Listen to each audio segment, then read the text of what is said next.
Ladies and gentlemen, welcome back to the Mastering Rod Building Podcast. I'm your host, Bill Faulkner, and if I had had my way, this probably would have been my second guest, but he's very busy. We've had to work around his real job and find some time to get him on the podcast, but I am thrilled to host today a dear friend of mine, someone who's been in the game longer than I have and has just made a significant contribution to many aspects of rod building, and that is Andy Deere. Andy, where do I even start with Andy? I'm not gonna rob the episode. Really, what we're talking about today is epoxy, and what do you need to understand about epoxy and adhesives and everything for rod building purposes. But I feel like we would be remiss if we didn't, since we've got him live and on the air, if we missed some of the things that he's done over the years. And if I just hit a few high points, has made tools and reel seats and mandrels, has a excellent wood turning DVD video. Was the first person I know who started bringing in exotic in-burrow corks, the inventor of carbon fiber grips, the developer of Threadmaster originally, and now Blade Bond and Gen 4 epoxies. Just an unbelievable contribution to the craft, which he would never talk about because he's far too humble, but I'm going to talk about him today. So welcome, Andy Deere, to the Mastering Rod Building Podcast. Thank you, brother. It's so good to see you. Man, it's so good to see you. It's been too long. It's been a while. Since we were under at your folks' place catching trout under the lights on DOA terrorized minnows. We just drove by there. My mom and I drove. They sold that place in 2010. Oh, did they? Yeah, and we drove by there just about 3 weeks ago just to go see what it looked like. And that was one of the first things I thought of was you and I out there. I'll never forget. You called Heidi, your lovely wife, from down there, and you said that. I remember you telling her that we were solving the world's problems as it pertained to rod building. I think we did. Look at where we're at. Yeah, you did. I think. Yeah, we'll take it. Well, hey, so thanks for joining us from Texas today. And look, I always ask everybody. So first, all my guests, how did you get into fishing in the first place? Oh gosh, my dad really was. He was a fisherman. Yeah. And I have pictures of me further back than I can remember holding his Berkeley Jet Sport with a Mitchell 300 on it. Oh, wow. I was probably, 2 years old or something like that. Yeah. A lot of my earliest memories are, being down at the coast, saltwater fishing. We spent a lot of time in Rockport and right. And so, yeah, it's hard for me to quantify that because it goes back further than my memory. Long as you can remember. Yeah, exactly. Well, that's awesome. And so, maybe a simpler one. So I tell people all the time, back when you and I were getting into this game, and I got into it when I was 23, you were already there when I got into it, and we're about the same age. It was uncommon we'd go to these gatherings whether they're rod crafters gatherings or guild gatherings or whatever, and we'd be the only people under 50 in the whole thing. Yeah. And so I think that's kind of part of how we met and gravitated towards one another, whereas we were at the same, there's not that many of us have been around that long. How did you get into rod building? I know you were there before I was, but how did that come about? That's an interesting story. I had, I did a lot of bass fishing and a little bit of saltwater fishing, but a lot of bass fishing through my teen years. Okay. And, the only other thing that had of equal importance in my life at that point was I played music as well. Okay. Yep. And I know you and I kindred spirits. Yeah, I was going to say, one of your greatest contributions ever to the planet and humanity is teaching me a killer double drop D version of Steve Earle's Copperhead Road that I still play that exact version to this day, and it's awesome. So we're not worthy. We're not worthy. They draft the white trash first around here anyway. That's right. So I was playing guitar and bass fishing a lot. Yeah. And when I wasn't really a party guy or very social. So when I turned 21, my priorities kind of shifted a little bit. I started dating a lot more and going out a lot more. And so fishing and music kind of took a back seat for a few years. And, I'm going to be dating myself here, but you and I come from the same generation. That's Back right. in those days, You can do it.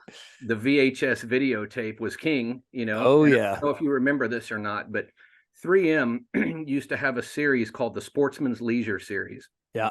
And it had a lot of really good titles in it. I know Ricky Clunn had a couple of titles in there. Al Lindner and his guys had some stuff in there. Oh, yeah. It was really good. And it was legit. Yeah. yeah, it was. And one night I was at a video rental store with a female that I was dating at the time.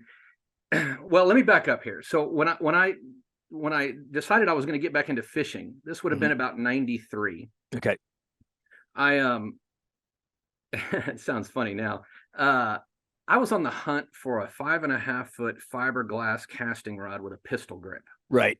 And nobody made one. Not anymore. And my dad had this killer old Fenwick that was the perfect action for a spinnerbait, topwater reaction bait kind of, thing. And but it had this junky reel seat on it from back in the 60s, and it didn't work, like it had broken 20 years ago. And so I was trying to find something that matched that, and nobody had anything. I think Falcon might have had a pistol grip rod at that point, but it was carbon fiber. It wasn't fiberglass. Yeah. Blend. Right. So anyway, fast forward a couple of months. One night I'm at this VHS store, and I stumble across this rod building cassette by Dale Clements. Oh gosh. Yeah. And I look at that and I go, that might be kind of interesting. So I rented it not with the intention of ever really building a rod. I just thought it would be interested to see how it was done. I thought it would be cool to understand the process. And so I rented this videotape. I'm so glad, and the industry should be so glad that you decided to pick up that DVD or that VHS cassette and get into it, because who knows where we'd be without all the contributions. I don't know what finish I'd be using. I don't know what glues I'd be using. I don't know what I'd be doing. Bill, if you want to call it a career in this industry, my entire career in this industry has been, well, it feels like to me nothing but a series of happy accidents and the blind squirrel finding a nut. And that happened to be, one of those things. So I rented the tape, got kind of interested. And I remember I used to sit in my little apartment. I had a wooden dowel and a couple of spools of thread that I had picked up at a local tackle shop. And I just practicing trim bands and single inlaid winds and whatnot. Yeah. And I'll never forget, within 2 months, I had a wrapping jig, and I had,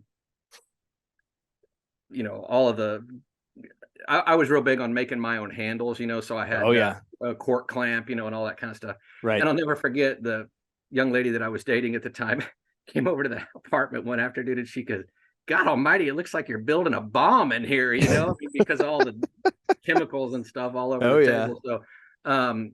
So that's how it kind of got started. Yeah. And for those of you who don't know, Andy never puts his work out there. He builds an extremely well executed, extremely clean rod. He does not favor a tremendous amount of elaborate, unnecessary cosmetic embellishment, I guess is fair, but he builds a really, really good rod, and that's part of how we started talking about, hey, how are you doing your finish and what tools are you using and all that kind of stuff. So you start building, and then pretty quickly you started Lamar rods, right? And you were selling rods. So really, I would say, and this is worth mentioning, Bill, you probably remember this, but there was really the turning point for me where I'm not even going to tell you that I decided that this was what I was going to do, because there wasn't really a decision there. It just was. Yeah. There used to be one of ESPN's longest running outdoor series called the Walker's K Chronicles. Know it well, flip pallet. Yeah. And, I don't know. I look back and I can't figure out how I did this, but I got Flip's email somehow in 1995. And back then, it wasn't easy to, even with email, where are you going to find that? So I managed to locate Flip's email somewhere, and I sent him an email, and I felt a little bit like a lot of people probably feel this way with Flip, but Flip had been a banker in his career, and he has been part of my life off and on throughout the years. Right. And I felt a little bit of a kinship with him. And so I sent him this email and just said, hey, look, I'm getting ready to graduate from college in a year or so, and I really don't have any idea what I'm going to do. And this show two episodes in particular. In 1995, there was a two-part episode with Flip Pallet and Chico Fernandez fly fishing for redfish on the Indian River out of a 16-foot Monarch John boat. Yep. Prior to that, a lot of what they did was very exotic locales. And so really, like I knew I was never going to the Seychelles to fish for bonefish, but I could, like a John boat with redfish, I could do. Yeah. And for some reason, that two-part episode really had a cerebral impact on me. I mean, this is no joke. I still watch it every time I'm in my shed bottling Generation 4. Oh, that's awesome. It means that much to me. And so I sent Flip this email and I said, look, I have no idea what I'm going to do. I'm kind of thinking about relocating down to Rockport, and getting a captain's license and guiding some fly fishing trips. Right. And, I'll never forget. I can tell you exactly where I was sitting in the John Peace Library and UTSA campus. Right. And I get this response, and it's like, holy moly, I can't believe he responded. Flip Pallet emailed me. Yeah. And he sent me a really nice email back, and it was, I've still got the original copy of it in my archives in there. And he said something to I'm paraphrasing here, but it was something to the effect of, I know this is not what you want to hear, but I guided for 17 years and could never really figure out a way to make much money at it. And it was very much of a military maneuver trying to find places that weren't already overcrowded. Right. And he said, it's much better to be on the pointy end of the boat than the square end of the boat. He should know. And the irony of all of that is that Flip and I have corresponded a number of times over the years, and I've every time I always thank him profusely for redirecting me. And, do you know, this is funny. I bought my very first real fly rod that didn't come from like a hardware store or Walmart with the EVA foam grip from Flip Pallet at the Federation of Fly Fishers event in Fort Worth, Texas in about 1986 or 87. And a friend of my dad's, Joe Gordon, who taught me how to tie flies and fly fish, had taken me to the show. And we talked to Flip, and Flip absolutely took pity on a little kid, right? And Sage was brand new. Sold me used a Sage RPL2 8-foot 9-inch 7-weight. It's to this day one of the best bass bugging rods. I still have it, and I've gotten to where I don't fish it anymore because I'm like, if something were to happen to this rod, I'd feel terrible. But what a great guy! And there's probably 100,000 people that could tell a nice story about him. He's so gracious. I mean, you could sit there and make a list of the Rob Fordyces and the Andy Mills and the Jose Wahebis and those guys. None of this happens, especially in my life. None of this happens without Flip Pallet. Oh, that's and awesome. I know, he's probably sitting over there and Mim's shaking his head, or wherever he's at over there now. Right. And but I just can't stress enough how important that show was in my life. And so we've never talked about that. That's so interesting. I didn't know that. That's so cool. Or if we did, I forgot. So is this part of why you switched from just building rods to getting into product development and other things? So that was in 95. I didn't start Lamar until about 97. Okay. And I've started that company with the intent of building finished rods for sale. Okay. And this is going to sound kind of funny. I don't really enjoy building rods all that much. Okay. I'd much rather tie flies, or I've gotten into lure painting here recently. But my problem is that I can't bring myself to fish with a rod that I haven't built. Oh, I get it. So I'm in this weird vacuum. You've created your own prison, man. Yeah. And I'm very much, you were talking about my aesthetic preferences earlier. I'm very much of a reductionist, and part of that is because I just don't have the time to spend and don't enjoy it. I just don't. And it's funny because I look at a lot of the, in the Gen 4 Facebook group, we have some really talented builders in there. And I look at that and I just go, gosh, I wish I had the patience for that. Right. And I just don't, so, and I'm a firm believer that I don't know if you ever watch, my wife likes to watch the Food Network. And so they talk on there a lot about a culinary point of view, Sure. Yeah. I think every rod builder has a rod builder's point of view, Sure. And mine is very much comes from a bamboo style aesthetic. I think, the rod building world begins and ends with Tom Morgan. And so I I just love that simple elegance. You know, Right. I find as much. Flawlessly executed, simple Yes. elegance. Right. Yeah. Yeah. Yeah. So, so I started Lamar in 97 and built rods for sale for about 2 years. And it was the transition into product development really, it it just kind of happened. Yeah. There's I think you've another. got one of those minds, or I don't think you would have come up with so many different products over the years. You're just one of those tinkerers who's always got ideas going in his head or something. So one of the things that happened to me that was really important was I became friends with a guy who actually worked about 2 or 3 doors down from me, the business where I worked, whose name Was was this the Scott Wallace. the prosthetic shop or whatever, or the Well, he machine was a shop or prototype design shop, is prototype what it design is. shop? Scott Yeah. Wallace, yeah. And Scott, is a really talented guy. He's equal parts machinist, mold maker, carbon fiber guy. Yeah.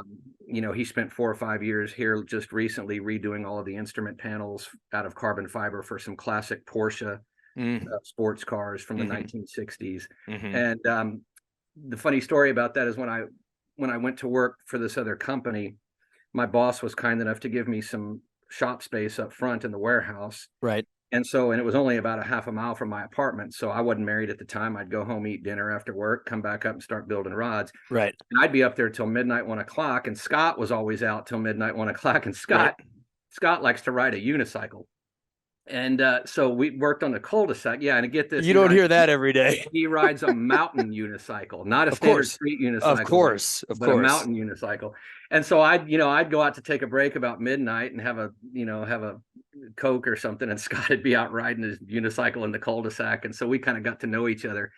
And it just turned out that really the way that sort of morphed into product development was I had a need for some stuff that you couldn't get on the open market. And one of those were grip turning mandrels. Right. And, right around that time, the advent of the reasonably priced imported mini lathe, kind of came on the market, and just about everybody had a 10x14 mini lathe, Jet, Delta, Penn State, they all had one. Right.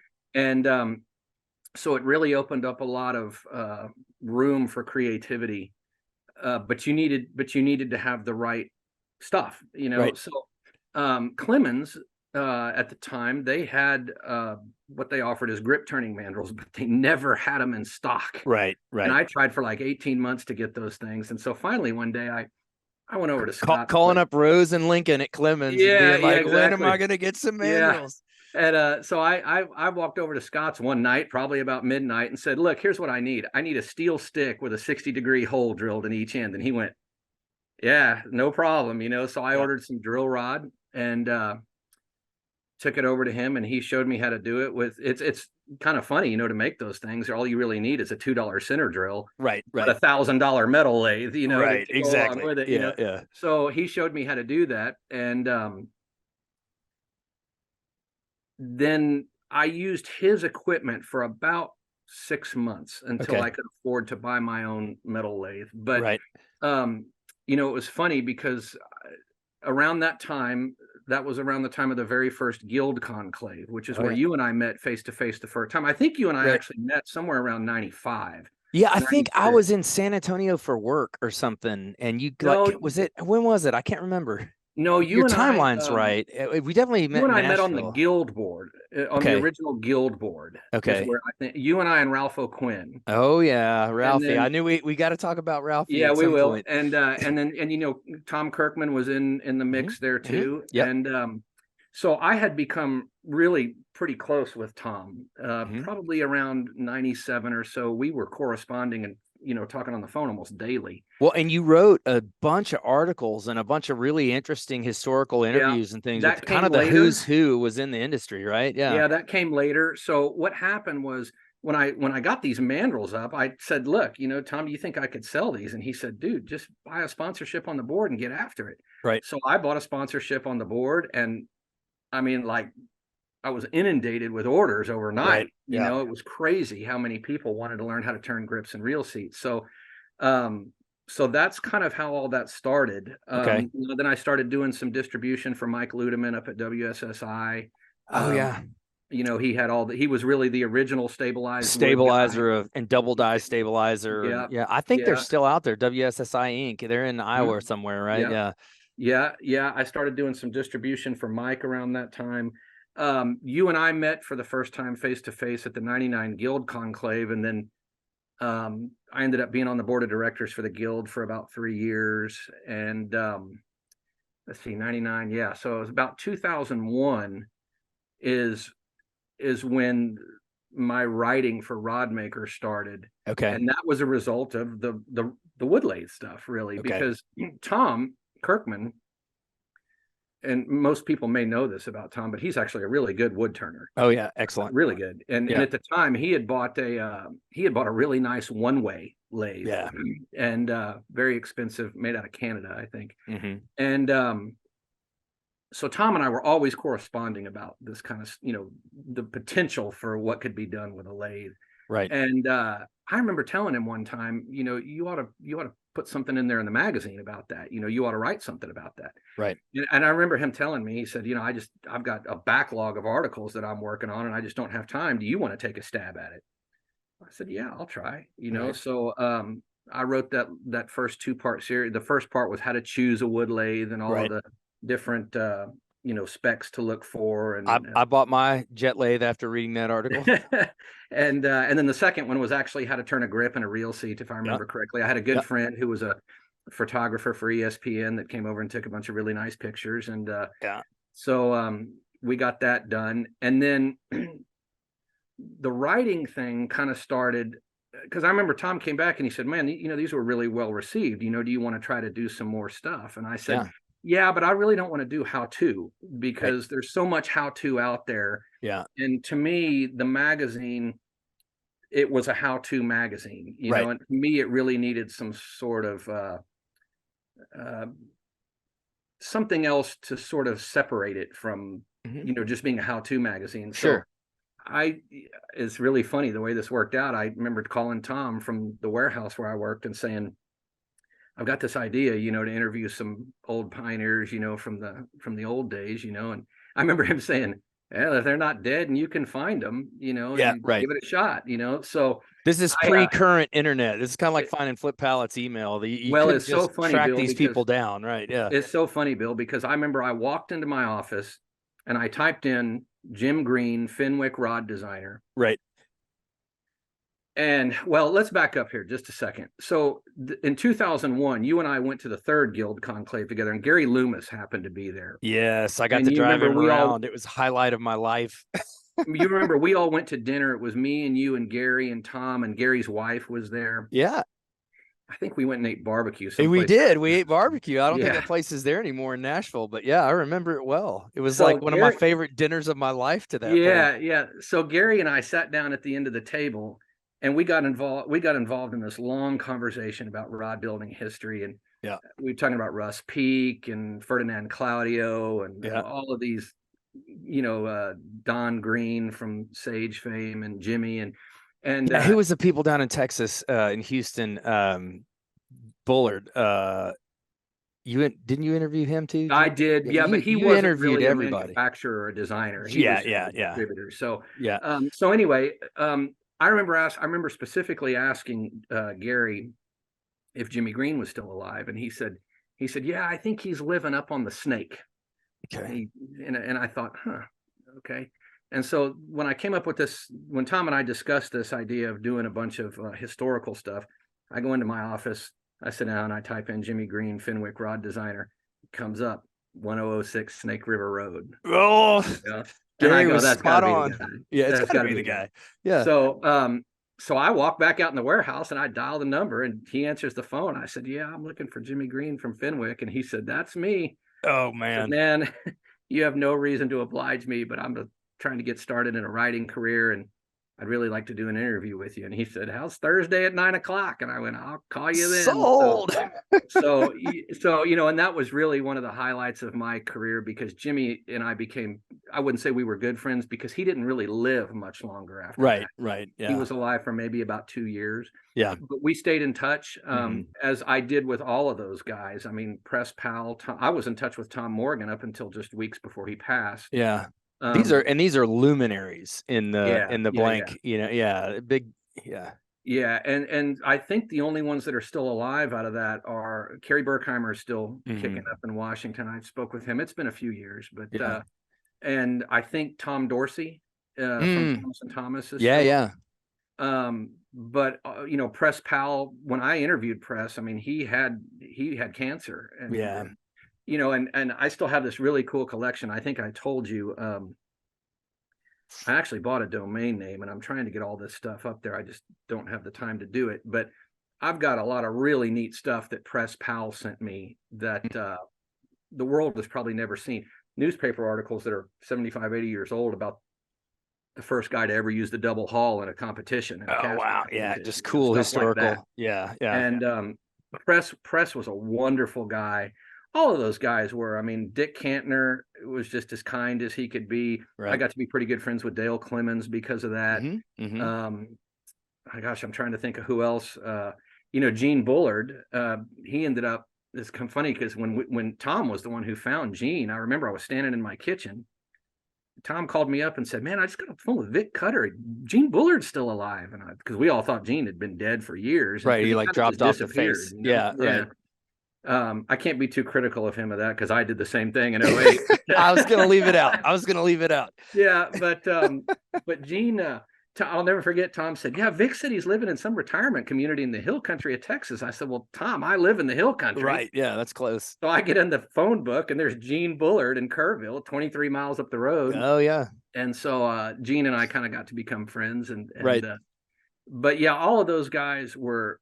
I owe a real debt of gratitude to all of them because never once did I place a phone call and say, "Hey, look, I'm a writer for Rodmaker magazine and we're doing this, this series of articles, sort of a historical thing, right, profiling people who have been influential in the business."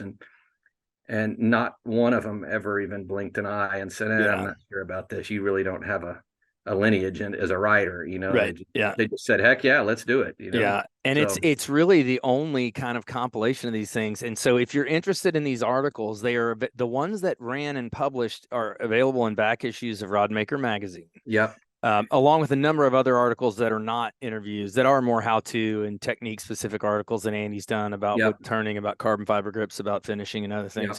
But if you're interested in that, it's fascinating stuff. And I'd love to see you bring the rest of that forward because I know you did a lot more than ever showed up in the magazine. And part of why it interests me is, Andy, I think you may be the only one who knows this stuff. I mean, I think you've had conversations with people that that nobody else had, and I certainly know whenever I have a historical question or who worked where when, or is this the right person to attribute to, I can always reach out to you, and because you've talked to all of them. It's fascinating stuff. We could do an episode on that alone, right? And I'd love to get it captured because I don't want it to be lost, right? Like, well, there's so much interesting stuff out there, and a lot of it was contained in those articles, but the subject came up not long ago in the Generation 4 Facebook group. Somebody said something about one of the rods looking like a jet airplane. And I said, well, you guys know, Dick Cantner, that was the owner of Graphite USA, he was the one who built the titanium skinned fuel tanks on the Lockheed A-12. Right. Yeah. And everybody went, what? And yeah. Well, and Ralph O'Quinn figuring out structural bonding on the B-2 bomber, B-1 bomber, whatever it was. Yeah, there was a lot of that stuff, I mean, that people don't know. It was funny because I have had about a 16-year relationship with a particular fly fishing guide down in Corpus, Captain Freddie Lynch. And so I've been a staff writer on Sexy Loops fly fishing for about 5 years now. I write the Monday column on Sexy Loops. And there was a fellow from Colorado by the name of DK who evidently reads my Monday column. Right. And I've mentioned Captain Lynch in there many times. And so DK has started coming down and fishing with Freddie. Oh, cool. And so the other day, I got a phone call from DK, said, man, I'm going to be down there for a week. I'd love for you to come down and fish with us. And I said, yeah, absolutely. So we went down there, and got to talking about the history of sage, and a lot of people don't understand that, that Don Green, that started Sage, worked at Fenwick with Jimmy Green. Right. But prior to that, he also owned a blank manufacturing company called Grizzly. And Grizzly, I think, was making blanks for Fenwick or something to that effect. And Yeah. then I think Fenwick bought Grizzly, if I'm not mistaken. This is all like in the mid 1960s. And Jimmy taught Don to cast a fly rod. And then when I believe it was in the early 80s when Woodstream bought out Fenwick, Don said, I'm out on this, and went and started Sage. And then Jimmy stayed on about 7 years and then went to work for Sage as a consultant. But a lot of people get Jimmy and Don mixed up, so because of the last name, and there's no relation there. No relationship. So, right. Yeah. No, not blood relations. Yeah. No. And so we were sitting in Freddie's boat and I said something about Jimmy Green and Freddie said, oh yeah, the guy that started Sage. And I went, well, not exactly, but sort of, Right. So, right. Yeah. So yeah, I mean, I have a lot of been fortunate to have been around a lot of that historical stuff. And, well, it's awesome. Yeah. So, then I think if we keep it moving here, then you did the wood turning DVD, right? Yeah, that was a result. One of my very first mandrel customers was a guy that from Dallas that had just started building rods. His name was John Tebbets, and John was a world-renowned plastic surgeon. Right, I was gonna say he was a plastic surgeon, right? Yeah, with a specialty in breast augmentation. He had invented some of the very first anatomically correct breast implant bags called the gummy bear implant. Okay. And John, I'm going to be honest with you. I never thought we'd wind up talking about breast augmentation on the Mastering Rod Building down podcast. All kinds of strange avenues. Well, who knows? Maybe maybe our listening is going to go up dramatically. Yeah. Just hashtag breast augmentation. So John had bought a set of mandrels from me in 2002, and he called me up one day and he said John was a fascinating guy. He had a lot of varied interest, wildlife photography. He was a really talented photographer. He was an artist, and he and whenever he wanted to learn something, he would always find the expert in that respective field and then go spend like a week with them. Yep. And so I remember he called me up one day and he said, hey, what happened was Roger Siders up at Flexcoat had a little get together up there at the Flexcoat facility in Driftwood in 2002, October of 2002. And John flew down for that. And so that was another sort of pivotal moment in my life, because that's where Sharon Johnson and Mike Welsh from All Star offered me the opportunity to be an All Star distributor. So a lot of good things happened there. But so John flies down and we immediately strike up a friendship. I mean, he was a crazy ball-headed redneck just like me. And we get this, I mean, it was immediate. And and so he's a bromance. He's a really good fly fisherman. He won the Don Hawley in 2001 with Rob Fordyce on the pole, and I think had at least one IGFA line class record with Rob on the pole as well. So, and had a big place over in Lower Matacumbe Key, and so John calls me up out of the blue one day and he says, "Hey, I really want to learn how to turn reel seats." And he said, would it be okay if I came down and stayed like a weekend? And I said, yeah, come on down. Well, I didn't know this at the time, but he had like this tour bus that was something like Eric Clapton would tour in, it was amazing. And so he drives this tour bus down and he stays in San Antonio for 2 or 3 days. And I showed him how to turn reel seats. And he said, look, he said, I feel like I owe you something for your time. Why don't we, instead of me paying you? And I said, I'm not going to take any money. Yeah. And he says, why don't you, he said, if you can find your way to Miami and then down to Lower Matacumbe Key, he said, I'll take you tarpon fishing for a couple of days. And I said, that sounds like a deal to me. I think you're getting the short end of the stick there. Right. You go. So later that year in July of 2003, I flew over there to Miami and found my way down to his house. And it's so funny because I didn't know that Rob Fordyce was his guide. And of course I had known of Robbie off of Walker's sure. He'd been on there since he was a teenager. He's a legend, right? So I walk into the living room, and there's Fordyce standing there, and I was like a little shell shocked. Starstruck. I should have practiced more, Yeah. So we spent a couple of days over there in the Keys, and I had been thinking about a wood turning video, but John brought it up on the boat. He said, we really ought to do an instructional video. And I said, well, I've thought about that. I just don't have the resources to handle something like that. Right. And he said, Andy, he said, I own a production company. We produce instructional DVDs for plastic surgeons all over the world. Right. And I've got a We could do some real videographer that seat works for the recording. Fox Yeah. affiliate in Fort Lauderdale. And he said, this is just show up at the farm in this February and we'll get this done. So Emily and I drove, we weren't even married yet. And we drove up and spent 2 days at the farm up in East Texas and filmed that thing. Yeah. There was a fellow from Fort Lauderdale that came over named Bruce, who was a videographer. Uh-huh. And this thing, it was the very first instructional resource released on the DVD platform in the rod building industry. But over and above that, I mean, John had like the best of the best equipment. So at the time they were still shooting on mini DV tape, but it was all 1080p high def stuff. I remember Kirkman watched it one time and he called me and he said, Andy, he said, this sets a standard that nobody else is going to be able to touch. Not anything that I did, but just the quality of the editing and the audio. Yeah. Because everybody else was sort of shooting stuff on a Sony Handycam with no mic and rainy and the date down in the corner. Exactly. No lighting, And for those of you who don't know, this is just for absolute clarity. The DVD is called The Wood Lathe and Rod Builder. Yeah. Yeah. Right? It hadn't been available in a long time, but I'm getting ready to upload it to YouTube.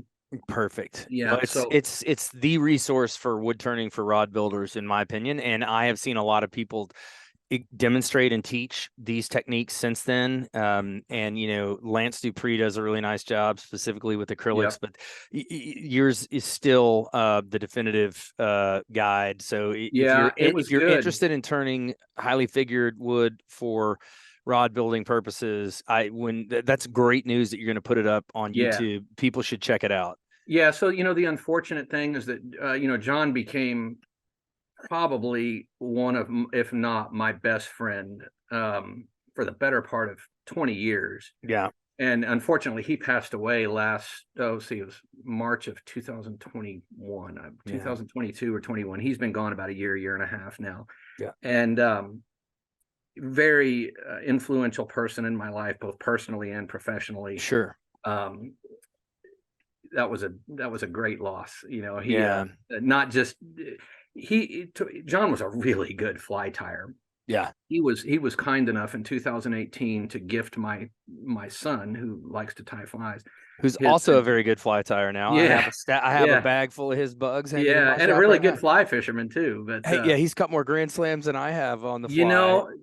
That friggin' Jackson, he broke 2 youth state fly rod records before he was 10 years old. Yeah, it's unbelievable. And we didn't even register him. We just, Yeah. What's remind me the name of his fly company? It was Laguna Madre Fly Company. Yeah, you guys can check out Jackson Deere and Laguna Madre Fly Company. He ties a very clean fly. I highly recommend it. I use them in Louisiana and they work. So, so John, he had a real artistic bent to him, and he gifted all this stuff to Jackson. And I would tell you, there was like 4 or 5 notebooks in there that he had put together with recipes for tarpon flies, 35 millimeter photographs of each one. It was incredible. It was obvious why he was so successful in his chosen field. I mean, he was really, really a huge influence on me, and that presence will be missed for a long time. Yeah, so, I'm sorry, but yeah, so that's how the DVD came about, and we had a great time doing it. Emily and I still laugh about some of the shenanigans that John used to pull because you told me some stories. Well, out of respect, we'll leave them all off camera. But most of those are not. He was a character, right? Company. He was one of a kind. He was a character, man. You knew when he was around. He was never a guy that you went somewhere with and you were like, was that guy at dinner? I don't remember that guy. Yeah. You knew John was there. If anybody's interested, you can jump on YouTube and search Dr. John Tebbets. There's several short little 5 and 10 minute mini documentaries about his influence in the plastic surgery world. Yeah. And just a fascinating guy. And Emily always used to say that going to visit John was like going to the Barnum and Bailey Circus. It's something you wanted to do once a year for about 2 hours, and then you were good for the other 364 days because it was sensory overload, But yeah, going back to that deal at Rogers, I had, when I first met Emily, that was October of 2002. She had invited me very early on in our relationship. First week or two, she had a wedding to go to over in Baytown, I think it was, and right around that time, Sharon Johnson had just bought a sponsorship for All Star on Tom's board, and so I sent her an email just saying, "Hey, thrilled to have you on the board. Local Texas guy, been using the All Star stuff for a long time." Yeah, that was, And tops and tails, baby. Yeah, you know, and so she said, "Hey, you know, if you're ever in town, come on by the factory. I'll give you a tour." I said, "Great." Well, it just so happened about 3 weeks later, I was going to go to this wedding with Emily, and she had gone over there a day or two early, and so I said, "Well, hell with it. I'll stop by All Star." Yeah. And so, you know, they were they were, I don't want to say struggling. They were trying to figure out how to market their fly rod blanks. They had a really good line of fly rods called the Austin series. Bill Gamble had been involved in the development of some of that. Anybody knows Bill? He's the guy that developed the FFF master certification program, and also a local Texas guy. And so I'm trying to think. She gave me some samples of the Austin series, and the reason that she did was because John Tebbets had been using the Austin 1011 weight to really wreak havoc on the tarpon over in the Keys. Okay. And you know, and John kept saying, you know, you got to figure out a way to get these things out into the community. And I told Sharon, I said, it's going to be a tough road to hoe for you to get, you know, somebody who's used to buying a Sage or a Loomis or a Scott to buy a finished All-Star rod, but who are not known as a fly rod company, right? Known as the kings of inshore, right? Yeah. Right. And so I said, but, you know, I think there's an opportunity here for us to get these things out into the rod building world, which, you know, shouldn't be a problem at all. So it was at that little get together at Roger Sider's place that Sharon approached me about becoming a distributor. And, you know, I would say that my relationship with Sharon and Mike was as pivotal as anything that John Tebbets did for me, or Scott Wallace or Flip Pallet. I mean, I still keep in touch with Mike regular. I mean, we talk, you know, he's had a very successful career out at Shakespeare, Pfluger, Abu Garcia, Berkeley.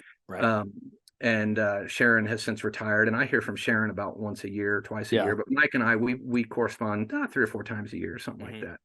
And but that was, you know, I mean, they gave me carte blanche access to that factory over there. I learned so much about blank construction and about, you know, how a factory works. And you know, they were really instrumental in that. You know, I'll tell you a funny story about the Austin series. It's a shame that those went away when Shakespeare bought them out.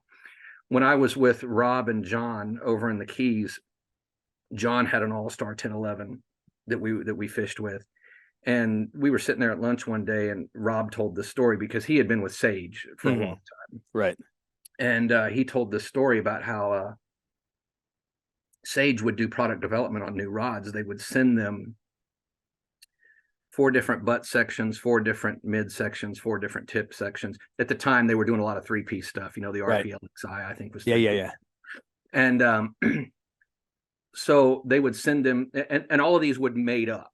Okay, but they were different tapers, but the ferrules were made up. So they would number them, you know, and then and Rob told me, he said, you know, the way we used to roll was we'd go out on the Worldwide Sportsman Pier. It'd be like me and Flip and Jose Wahevi and whoever was hanging around, and they'd have a cooler full of beer. And he said, you know, we'd just cast and we would swap out midsection to, and he said, you know, after a day or two of this, we'd come up with what we felt like was the best combination. Butt number 4, mid number 3, tip number 1. Now, the key to all this is that when they would send them these blank sections, they were unsanded. Okay, they still had the snake belly finish on them. Oh yeah. And Rob said to me, he said, we would tell them butt number 4, mid number 2, tip number 3. And he said 9 times out of 10, Jerry or whoever it was up there at Sage would call back and say, you know, that's the exact combination that we came up with too. Right. And so off we go to production. 6 months later, Rob gets a finished rod, sanded, glossed. He said it wasn't even the same. Yeah. The same. Because you take out those outer layers of power fibers, it's a different thing. And so the interesting thing about that is he looked at me and he said, the All-Star is what the Sage was before they sanded it. And he said, that's how good this rod is. And he referred to it as the dirty little secret in the Keys. So it was I at one point had an entire collection of All-Star Austins, and in a moment of weakness, I sold them all. No. Somebody offered me a ridiculous sum of money Well, for them, and it was take like, it. Yeah, you yeah, yeah. Well, know. So it well, was hey, more bucks than I could maybe build someone it will on. listen to this podcast has got some stashed around. Although if you don't have them, I don't know who would have them, You but know, we can hope. so John Tebbets was kind enough to leave me his rod building equipment. And rumor has it there's some all-star Austins in that collection. I'm slated to go pick that stuff up here in the next couple of weeks. So. Well, I hope there are for your sake. Yeah. So Yeah. I remember one day getting a phone call from you. I'm leading us into another topic because we still have so much to talk about. We haven't even got to epoxy yet, but this is all too good to pass up. And you said, hey, you ever use any gasket material in your cork grips? And I'm like, what? And he said, yeah, this gasket material, you need to go to an auto supply store or whatever. And you took some pictures and you were telling me how you're punching out, doing all this stuff. So now these days, now you got to remember, this is a long time ago. These days, like every grip we sell, that was at like Fuji, 96, 97, somewhere maybe, about at least that early. Now all the cork grips that we sell at Fuji, or almost all of them, have a composite cork button, and we know what composite cork is. It's a rubberized cork. Right. Well, it was started life as a gasket material, and the first lunatic who started saying, "Man, we should start putting this on butts. We should start putting on the edge of grips." As far as I know, it was you. And lunatic is you a were good way to sending me describe that. sheets, and we were punching them out of sheets, and I think, and that turned into a burl and exotic cork business a little bit for you. And now that's everywhere. Now there's more. I can tell you about more than 3 or 4 companies that all they do is exotic cork, but that was a new thing. Now that product I think existed, but you found it as a flooring material. So what happened there, that gasket material, I don't remember how I stumbled onto that, but I think it was my dad. Okay. Because he used to work for the local utility company here. And I don't exactly remember how that morphed, but he got some material that I have never seen since. And they called it, at the time, he referred to it as corkoprene. It was like a neoprene cork mix, and they were using it for industrial insulation.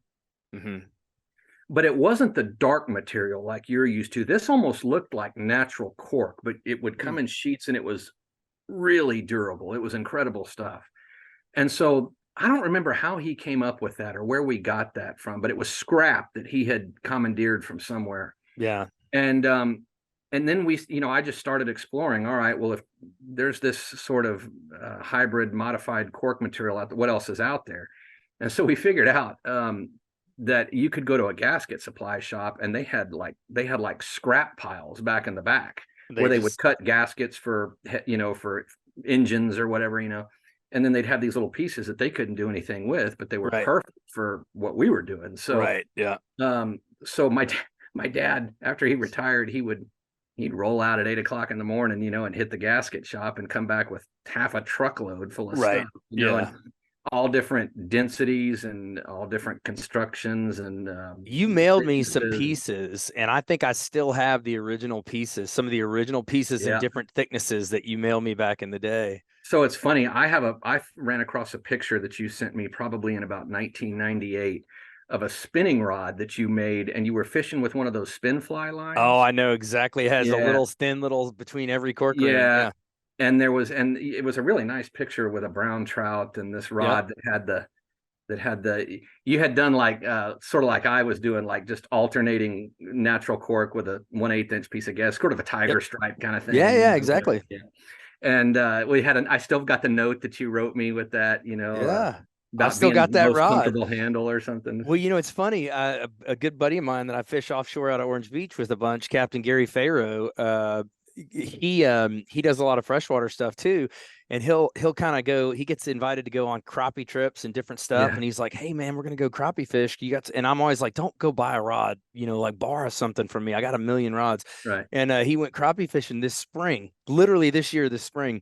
And I gave him all my ultralight stuff, but I also said, "Hey man, depending on how you're going to fish, sometimes these were like 9-foot, 4, 5, and 6 weight fly rods built as spinning rods, right? And it's like these things still dabble really well. You can just, because we used to in East Texas, we just go put them up in these brush piles, like out of the John boat, inshore. Very familiar with it. Yeah. So he took those rods and fished them. He came back. He's like, man, I love that handle. You got to build me. I was like, oh my gosh, that handle's old. I'll tell you how old it is. The Fuji reel seat on it is gold, right? Like gold hoods and gold trim. It's all the gold has come off. Yeah, we haven't seen. No, it's still on there, but it's we haven't seen those gold in a long time, right? So that's funny.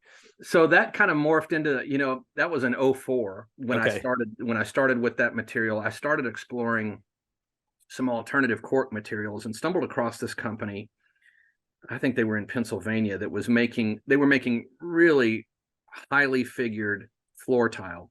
Right. And they were somehow they had developed this process where they would heat treat cork to get different shades of brown, whatever. And it really looked like wood. And so I called them up and they said, well, we don't really sell direct. There's a company over in Houston you can buy from called High Tech Flooring. Right. So I called this gal over at High Tech Flooring and I said, look, send me some samples. Here's what I want, but I need this in like 1/2 inch thickness, not the 1/8 inch that they use for flooring. Right. And there was a learning curve there, Bill, because, the first couple of cartons that she sent me, they had a urethane finish on the top. And then on the back, they had what's called an anti-curl treatment. So, you don't want that tile to curl and, sure.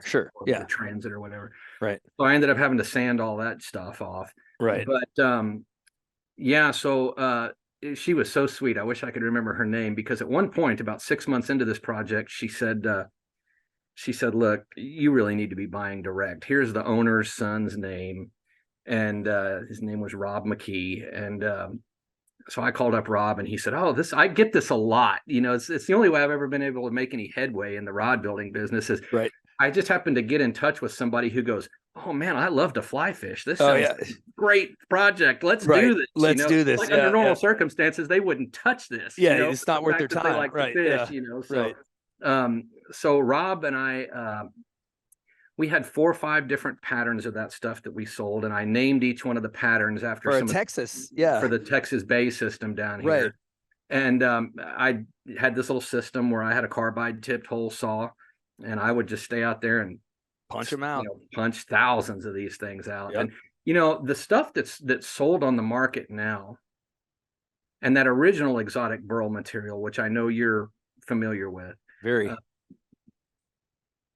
Well, it was an exotic burl. They just called it burl cork. Right. The exotic burl name actually was that came from Tom Kirkman. Okay. I remember I was sitting in my office one day and I told Tom, I said, man, I got this really cool material. You're going to love this, So I sent him some samples. And the next issue, a rod maker comes out and it's got my ad in there and it says, featuring the new exotic burl cork. And I called him and was like, where'd you get exotic, bro? You're gonna get but it was a great name, and I couldn't argue with it. I went, Tom, is like I didn't even have material in stock yet. He was blowing and going with advertising. But so yeah, that material. The unique thing about that stuff was that it was very dense, and it machined really well, clean, and it was very durable. It wasn't like the burl cork that you see on. Not that there's anything wrong with the burl cork now, but. And in a way, the burl cork that's on the market now is better because it's lighter in weight. But my stuff was almost like a hybrid between cork and wood. Because I was gonna say it turned a lot more like wood. You had to, yeah.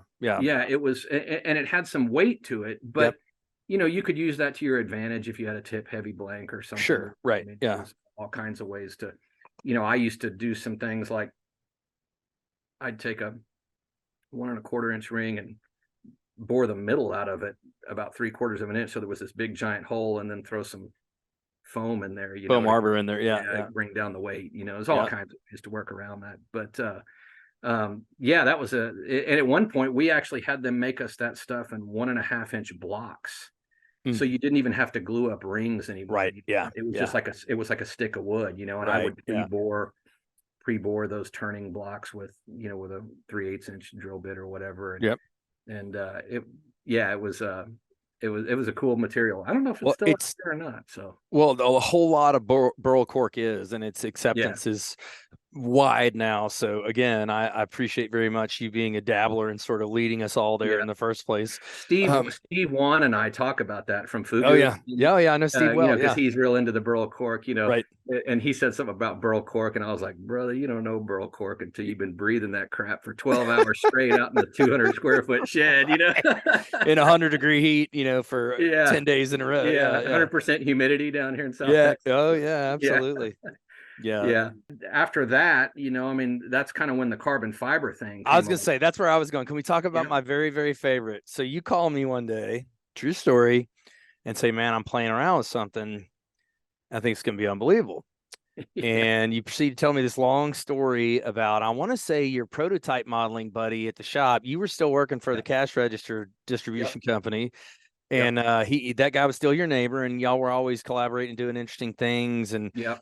and I want to say he had been working on optimizing some carbon fiber and fiberglass prototypes for Yeah. prosthetics or something. I Anyway, don't know he had what Scott was doing with that, to be honest with you. He always had about 10 things going at when I right. still talk to Scott. Yeah. But so, you know, I want to preface that by saying that when it comes to the carbon fiber stuff, I didn't really invent anything there. You know, and so much of this stuff is just it's just the ability to look at something in a different industry and go, how can that be adapted over here? Like foam core sandwich construction's been around for 50 years. In Look at fact, every boat, every fiberglass boat yeah, hole on the yeah. water. Right. Dick Cantner, you know, that's how Dick got into building composite stuff. Was he and a buddy were building composite snow skis with Yep. balsa cores, I Yep. think, or Yep. something. You know, Yep. so you know that sandwich core construction is nothing new. And I went over to Scott's one day, probably in 2006, and I don't remember why I was over there, but he had these sleeves that worked on sort of the Chinese finger cuff principle, you know, Yep. and he was showing them to me, and a light went off, and I said, because I'm always looking for a way like to make stuff lighter Right. and Yeah. make it more high performance. Right. I really don't care about how it looks. Right. I really don't. Like I Yeah. want to execute well, but I don't care about making it overly pretty. I want it to be better, Functional. Yeah. you Right. know? Yeah. And so I saw an opportunity there to use a core that was lighter than cork, Right. you know, to hopefully make a grip that was lighter than cork. And so Right. what happened was the very first one I ever built, I still have this email somewhere. Tom and I always used to joke and say that Tom Kirkman and I used to talk more during the day than my wife and I talk during the day. Sometimes we talk 2 or 3 times a day. The very first one I ever made, I made out of 2-pound density foam. Yeah, I was gonna say I remember using that super light foam, Yeah, and it would wallow out. And you had one of your buddies or a guide on the coast who called yeah, it his right. ergonomic rod because it would move Yeah. around. So the very first one that I ever made was a carbon Kevlar blend. It was that yellow and black. Yeah. And I made it with 2-pound foam, had sort of a palm swell to it. And I remember I sent a picture out of that. I sent that picture to Tom, and he immediately responded and he said, Andy, do not tell anyone about Right. this. Right. Yeah. He said, you may end up selling millions of these to a company like St. Croix or Loomis, you know? Right. And I went, you know, not really sure I want to be out in the shed building Right. carbon fiber grips 24 Right. hours a day, you know? Right. So the second one I built was a blue and black that I built for Freddie Lynch when he and Jeff Clarkson I was building their rods. They were FLW Redfish team that Yes. Yep. Okay. And so I built one for Freddie, and I'll never forget, I showed him that in the parking lot of the Red Roof Inn in Corpus Christi, Texas on SPID at like 4 a.m. You know, Right. we were standing out there and he was like, well, I won't tell you what he said. It was holy or something. And so same reaction I had when you said, yeah. And so I said, take this out and fish with it. Well, they fished with it for about 3 tournaments, but then that 2-pound foam started out. Yeah. started to crush, you know, Right. it just couldn't handle the grip pressure. Right. So that's when, you know, and I had bought a whole, this is funny. I reminded Tom of this a while back and he didn't remember this, but you know, I had just bought, I was buying a lot of liquidation stuff from All Star, and Right. I had bought this giant box of cork grips. Right. And some of those grips had more fill in them than what was desirable. Sure. And so Tom came up with this idea. He said, well, why don't you use those cork grips to put that skin over? Now, he didn't remember telling me that, Yeah. And the other day he said, yeah, don't you remember? Well, let's say the other day, it was a year or two ago. He said something about me using those cork grips. I said, Tom, that was your idea. And that was a Yeah. great idea. Yeah. I said, you Because need to what take else were you credit. going to do with them? Put heat shrink on them? Yeah. Yeah. But to be honest with you, Bill, I had, my name has never really been attached to that carbon fiber grip construction as much as I would have liked. Right. But I kind of lost interest in that when I couldn't make it lighter. Yeah. If I can't make it lighter than cork, I'm going back to cork. Yeah. So that was kind of my thing, because you had to use like 6 or 8 pound density foam in order for it to hold up. Right. And at that point, by the time you add a skin over the top, you layer it with epoxy, take into consideration that it's a woven material. So now you got to fill the spaces with epoxy. Yeah. Not to mention that glass is about 30% bigger in diameter than carbon is. So you got more weight there. Everybody loves it because it looks cool. And I totally agree. I think it looks great. But to me, it was like, okay, that construction method didn't achieve what I was after. Right. Now, having said that, I think I've told you, and I told Jared Taylor this. I have developed a method of using 2 pound foam where you can make a grip that's about 60% lighter than the stuff with the woven sleeves. Yeah. Yeah, but that's for another day, huh? I'm not telling. Okay.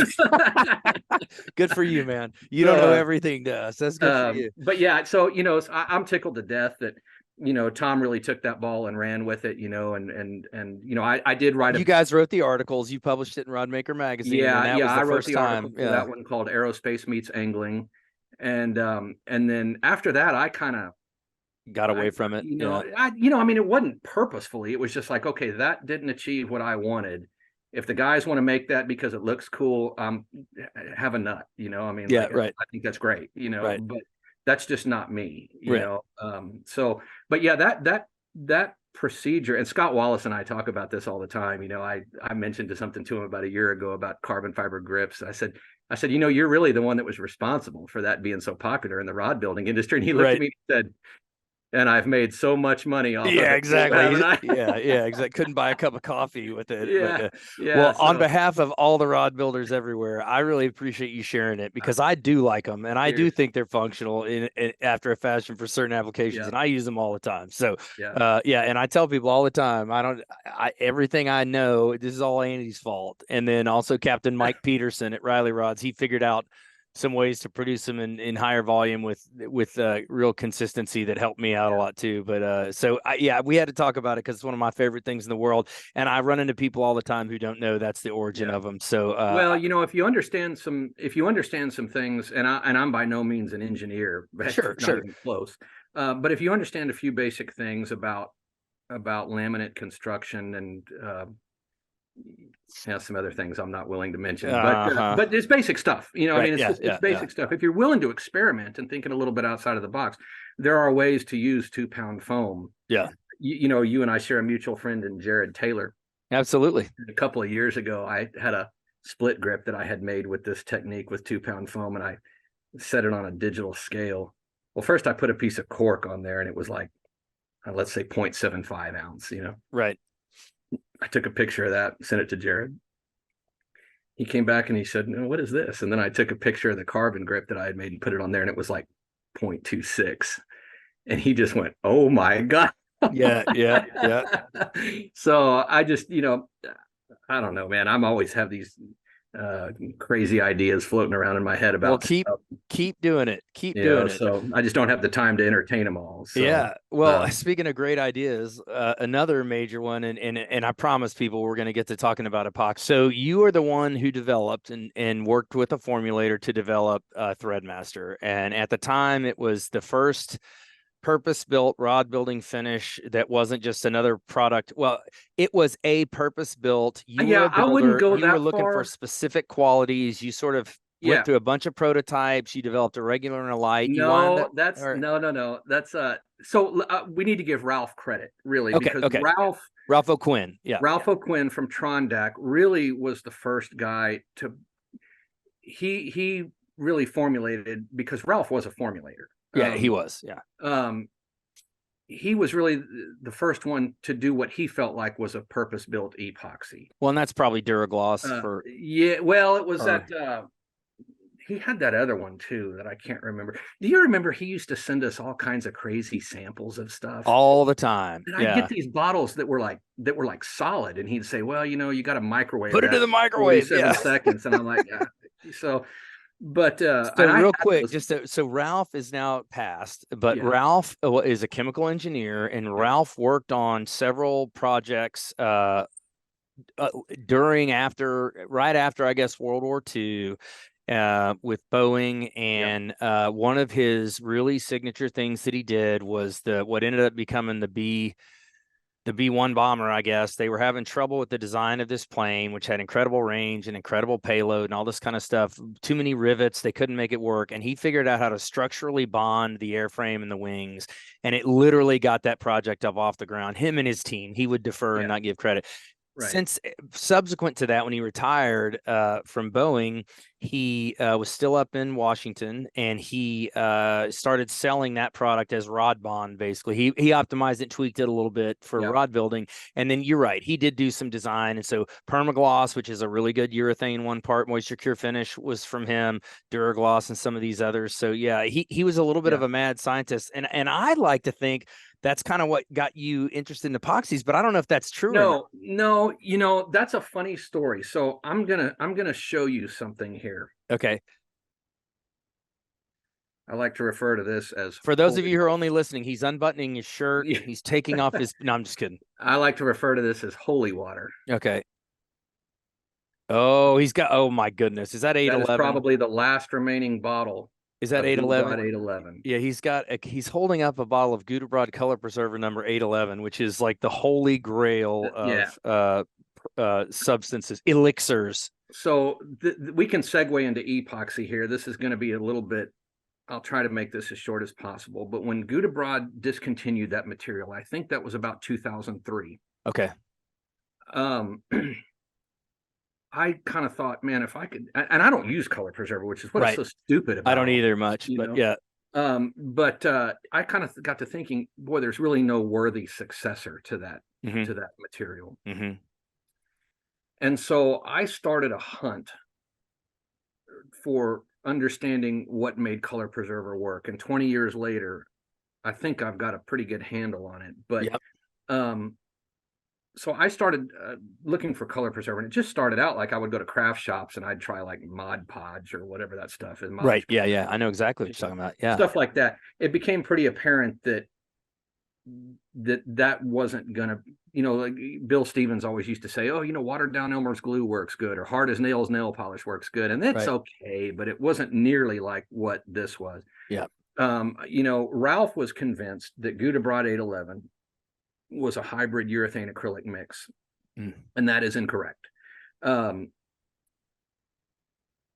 trying to think of how the timeline went on this, but so what happened was, and I have to choose my words very carefully here. Yeah, yeah. Don't disclose anything, because I know that's still a very viable product and live and in play. Yeah, yeah. So I don't want to put out any proprietary information, because Threadmaster is still a very viable product, and Right. Mudhole's doing a great job with that. Yeah. And they're also Gen 4 customers, so I want to treat this with as much respect as possible. So, Sure.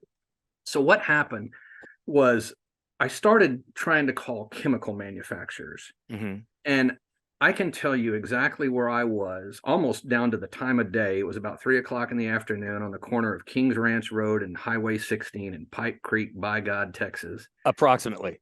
Yeah. And I called up this chemical company. Yeah. And a fellow by the name of Richard answered the phone, and I said, look, here's who I am. Here's what I'm trying to do.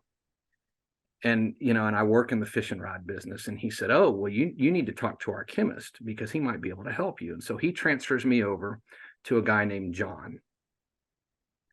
And John says to me, now, keep in mind, this was around the time that I had become good friends with Gene Bullard.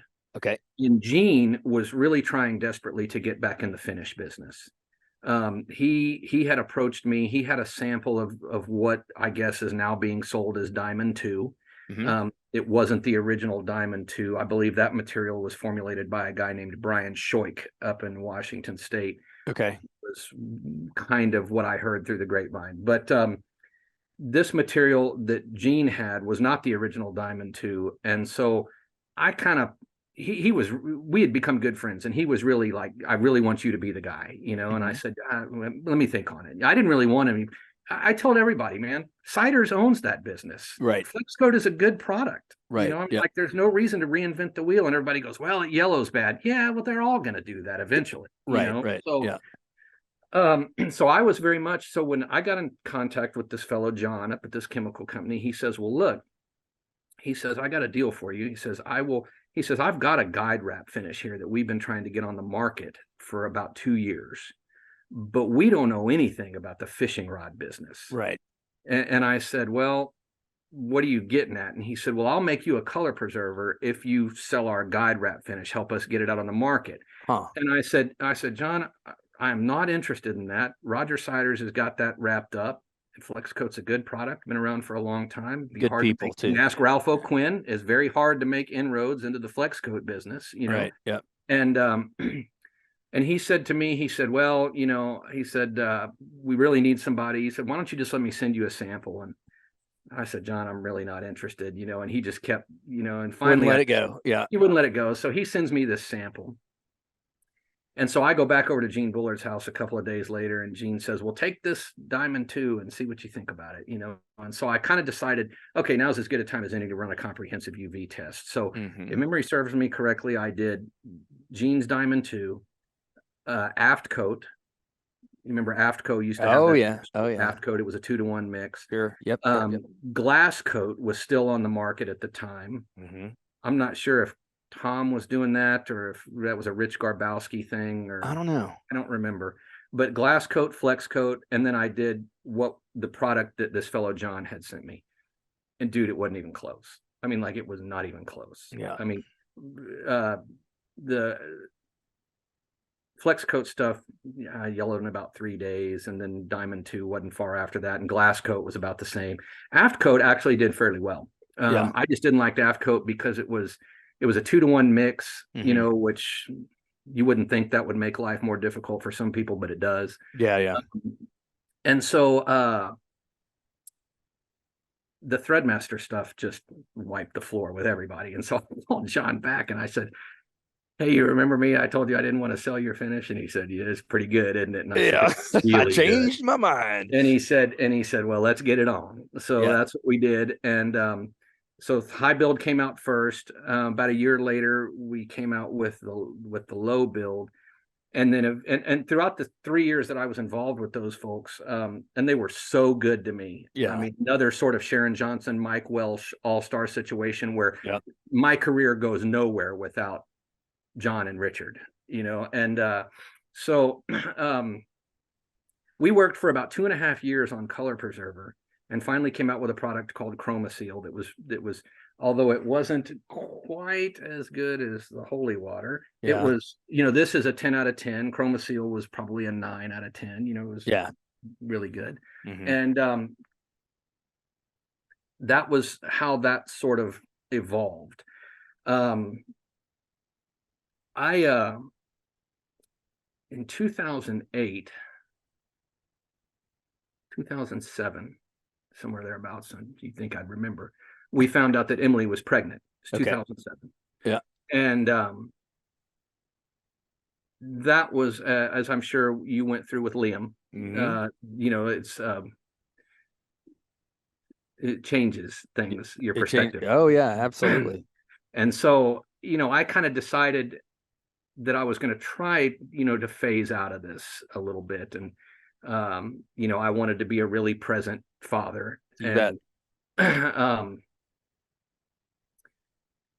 Jackson's birth really sort of softened a lot of corners in my life and gave me a different perspective as to, okay, how much more do you need to achieve? You know, I mean, do you need to build something as big as Flex Coat to feel like you've, you know, you've done your thing, you know? Right. And it just didn't mean that much to me anymore, you know? Yeah. I remember shortly after, Scott Parsons, Scott had been a customer of mine. Mm-hmm. And I remember Scott called me. Scott really wanted to get into the burl cork business. Yeah. And I had just bought a pallet full of burl cork. Right. And Scott had, I think he had access to like some CNC milling machines or something out there. And so he called me and said, are you interested in selling the burl cork part of your business? And I said, yeah, actually I am. And so I sold that to Scott. And I'll never forget, about a week later, he called me up and he said, you got anything else you want to sell? And I said, I ain't married to any of this stuff, bro. And so we worked out a deal. And so I was a stay-at-home dad for about a year with Jackson. Yeah. And so in October of '08 is when I sold Lamar to Scott. And Scott did a great job with it. And we stayed in touch all of those years. And, it just didn't mean that much to me anymore. I'll never forget, when All Star went out of business in '07 in Houston, I bought a bunch of their equipment. I had these really awesome wrapping tables, and I bought all kinds of stuff. I had a diamond wrapping machine that would actually automated, and I had bought some Flex Coat hand wrappers, and some of them were missing some pieces. And so I called over to Flex Coat, and I don't remember who I spoke to, but it was a fellow that I knew. And I said, look, I need to order some pieces. He said, Roger just said to give you this stuff. He said, no, it was just like some rollers or something, Right. And he said, yeah, Roger said, no charge on them. And I said, well, I appreciate that. And I said, I've always had a tremendous amount of respect for Roger. I haven't spoken with him in a long time, but when I developed those carbon fiber grips, I called Roger. First person I called was Roger Siders, because Roger and I had a long conversation about the possibility of a process patent. Because I had looked at patenting that process, and Roger gave me some really good advice, even though we were competitors at that point, in the epoxy business. Roger always used to jokingly say, Andy, we got to keep that money in Texas. Yes, there we go. And so Roger and I have always had a good relationship. And I remember this particular Flex Coat employee, at the end of our conversation, he said, you're the only one that's ever made Roger stand up and take notice. And I just went, that's, you get respect from somebody like that, that's this industry a long time. You can't ask for much more. Absolutely. So yeah, I mean, I sold out in October of '08, and started playing golf again and deer hunting and spending as much time as I could with my son. So. Absolutely. But you also, just because this is relevant to the epoxy conversation, you also got into knife making and saw a need for some products. And so you've brought to market and developed blade bond and some different things, right? So and part of this is why we're going to talk about Gen 4, right? And that's kind of, you're here as the designer of Gen 4 and the sole distributor of Gen 4, to everybody else who sells it. And obviously it's a product that's very well loved, has some very unique qualities and everything else like that. Yeah. And I was very fortunate to be someone who got to test early versions and everything else. So thank you very much. That's always exciting for me to be a part of anything you're doing, because you just got such a track record. But you also have some other products in between there that rod builders won't know, blade bond and some of these things. And you also make Fusion VMX, which I love. What I would say is a really, really good 15-minute version of a paste epoxy, which I've never loved any of the faster setting paste, including love rod bond. I don't like the quick bond at all. The only thing I can say about all these products is they are as good as anything that's ever been offered out there. I don't love the smell of a couple of the paste we'll talk about hardeners, but you can anticipate that. But so with that, Andy's bona fides are developed thread and brought Threadmaster to the market, has done all this stuff that's really a big deal, Gen 4 equivalent in the custom knife making market. And I got a good buddy, Cliff Ivy, who is a knife maker and was featured in Forged in Fire and all this, and he uses this stuff down in Arkansas. So I just share that because you've got a long relationship with messing with these formulations and understanding better than I do as a rod builder, and most of us do who aren't chemical engineers, the puts and takes of qualities you're going for. And when you gain this, you give up this. When you get this, you get this. If you want people to be able to mix it 1-to-1 by volume, there's all these little details that go into the epoxies that we use. for rod building, and that's really what I wanted to have you kind of hold forth Sure. on a little bit. And so a couple of things that I would put out there as preface. All of these products are way better than we need for the job we're asking them to do. There's Yeah, no, there's a lot redundant of truth to that. strengths. There's like, so part of why I want to set this up, and I know we're going to talk about this topic specifically, but people struggle with epoxies and adhesives and both the finishes and the adhesives all the time. And what I would tell them, and I tell them all the time, if you have a problem, it's you. It is not the product, right? So you are a voice of authority. You know, you've forgotten more Yeah. about this than I've ever known. And I'm pretty into this stuff as a rod builder, Right. but I've never done any knife making or anything else like that. So let's talk about it. So first of all, epoxy in the first place, you know, and really it comes into, and Andy gets on me all the time, and I find myself correcting people. Epoxies don't dry, they cure. Right. You know, there's a difference between a coating and an Yeah. adhesive. Like, so Yeah. keep me honest as we go through this, but let's talk about that. So there's several different types of epoxy that we use in rod building. Why don't you Yeah. talk a little bit about these for a second? So, I mean, the structural adhesive used in knife making and the structural adhesive used in rod building are identical. Yeah, I mean, that usually is some sort of a what we would call, and I'm not a chemical engineer, so all of this comes, you know, just from osmosis of being around these guys. right, But most of those are going to be using a polyamide hardener. right. And you can usually always tell a polyamide hardener because it'll be like that dark brown Mm-hmm. or kind of a rust color, you know. Right. That's not across the board, but you Right. know, so the reason that we use those in a structural capacity is because they tend to have the most robust performance properties, shear strength, you know, that sort of thing. Right. They have a tenacious grab Mm-hmm. onto whatever substrate it is that you're trying to glue together. I mean, of course, a lot of that depends upon how the surface is prepped as well. Sure. Yeah. But generally speaking, the polyamides are going to have the most robust performance properties. Mm-hmm. Now, the 15-minute and the 5-minute, most of those are pretty much generic formulations, and they use in the catalyst they use what's a material called mercaptan. Mm-hmm. And in the industry, The rotten egg. The rotten egg hardener. That's yeah, right. the rotten egg hardener. The rotten egg hardener. That's why those 5-minute epoxy smell so horrible. Right. And most of those are very generic formulations. Mm-hmm. You know, if you go down to Home Depot, the Loctite 5-minute is going to be almost identical to the DevCon 5-minute, They which sure is almost smell the identical same. to the Yeah. Gorilla Glue. You know, so so those have you know, there's much less creativity involved in a quick curing adhesive. Sure. You don't normally find them in a paste version, what we would call in the industry the viscosity being thixotropic. Mm-hmm. And Fixotropic. Okay. yeah, thixotropic, which you know, you can think of ketchup as a thixotropic material in and of itself. It's sort of non-sagging.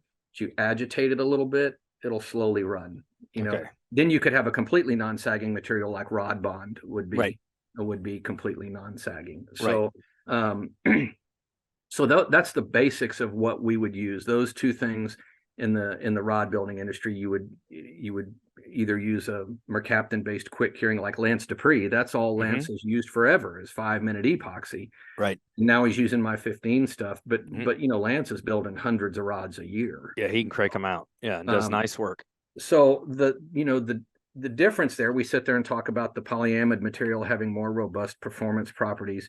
While that is true, you have to ask yourself, how strong does it need to be? How strong does it need to be? Yeah. You know, and so if you go look, when I introduced the fusion material to the knife making industry, I became really good friends with a guy over in Georgia named Walter Sorrells, who is a sword maker. Okay. And Walter has what I consider to be a YouTube channel that should set the standard by which all others are judged. It's incredible how good of a job he does. I mean, it's like watching something on the Discovery Channel. Wow. He's super entertaining, got a great sense of humor. The quality is amazing.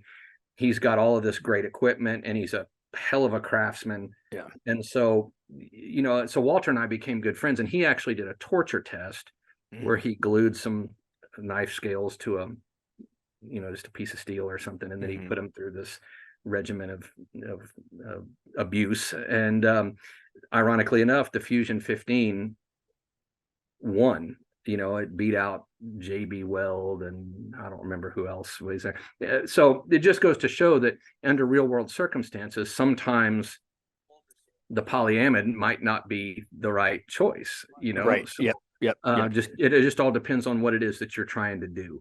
Epoxies historically don't have great shear strength or peel strength. Yeah. Because all of the force is being applied in one little section there. So, and there are some peel forces involved in, when a rod bends. So, I think that's probably why Rod Bond has been such a mainstay over the years, is because it does have pretty good peel strength. Right. The Fusion 15 has really good peel strength for what it is. Yeah. So it's not quite as stiff as some of the others that are out there. So, but that can be a good thing too. Again, it's a combination of properties. Talk to us about the thread coating type epoxies too, if you would.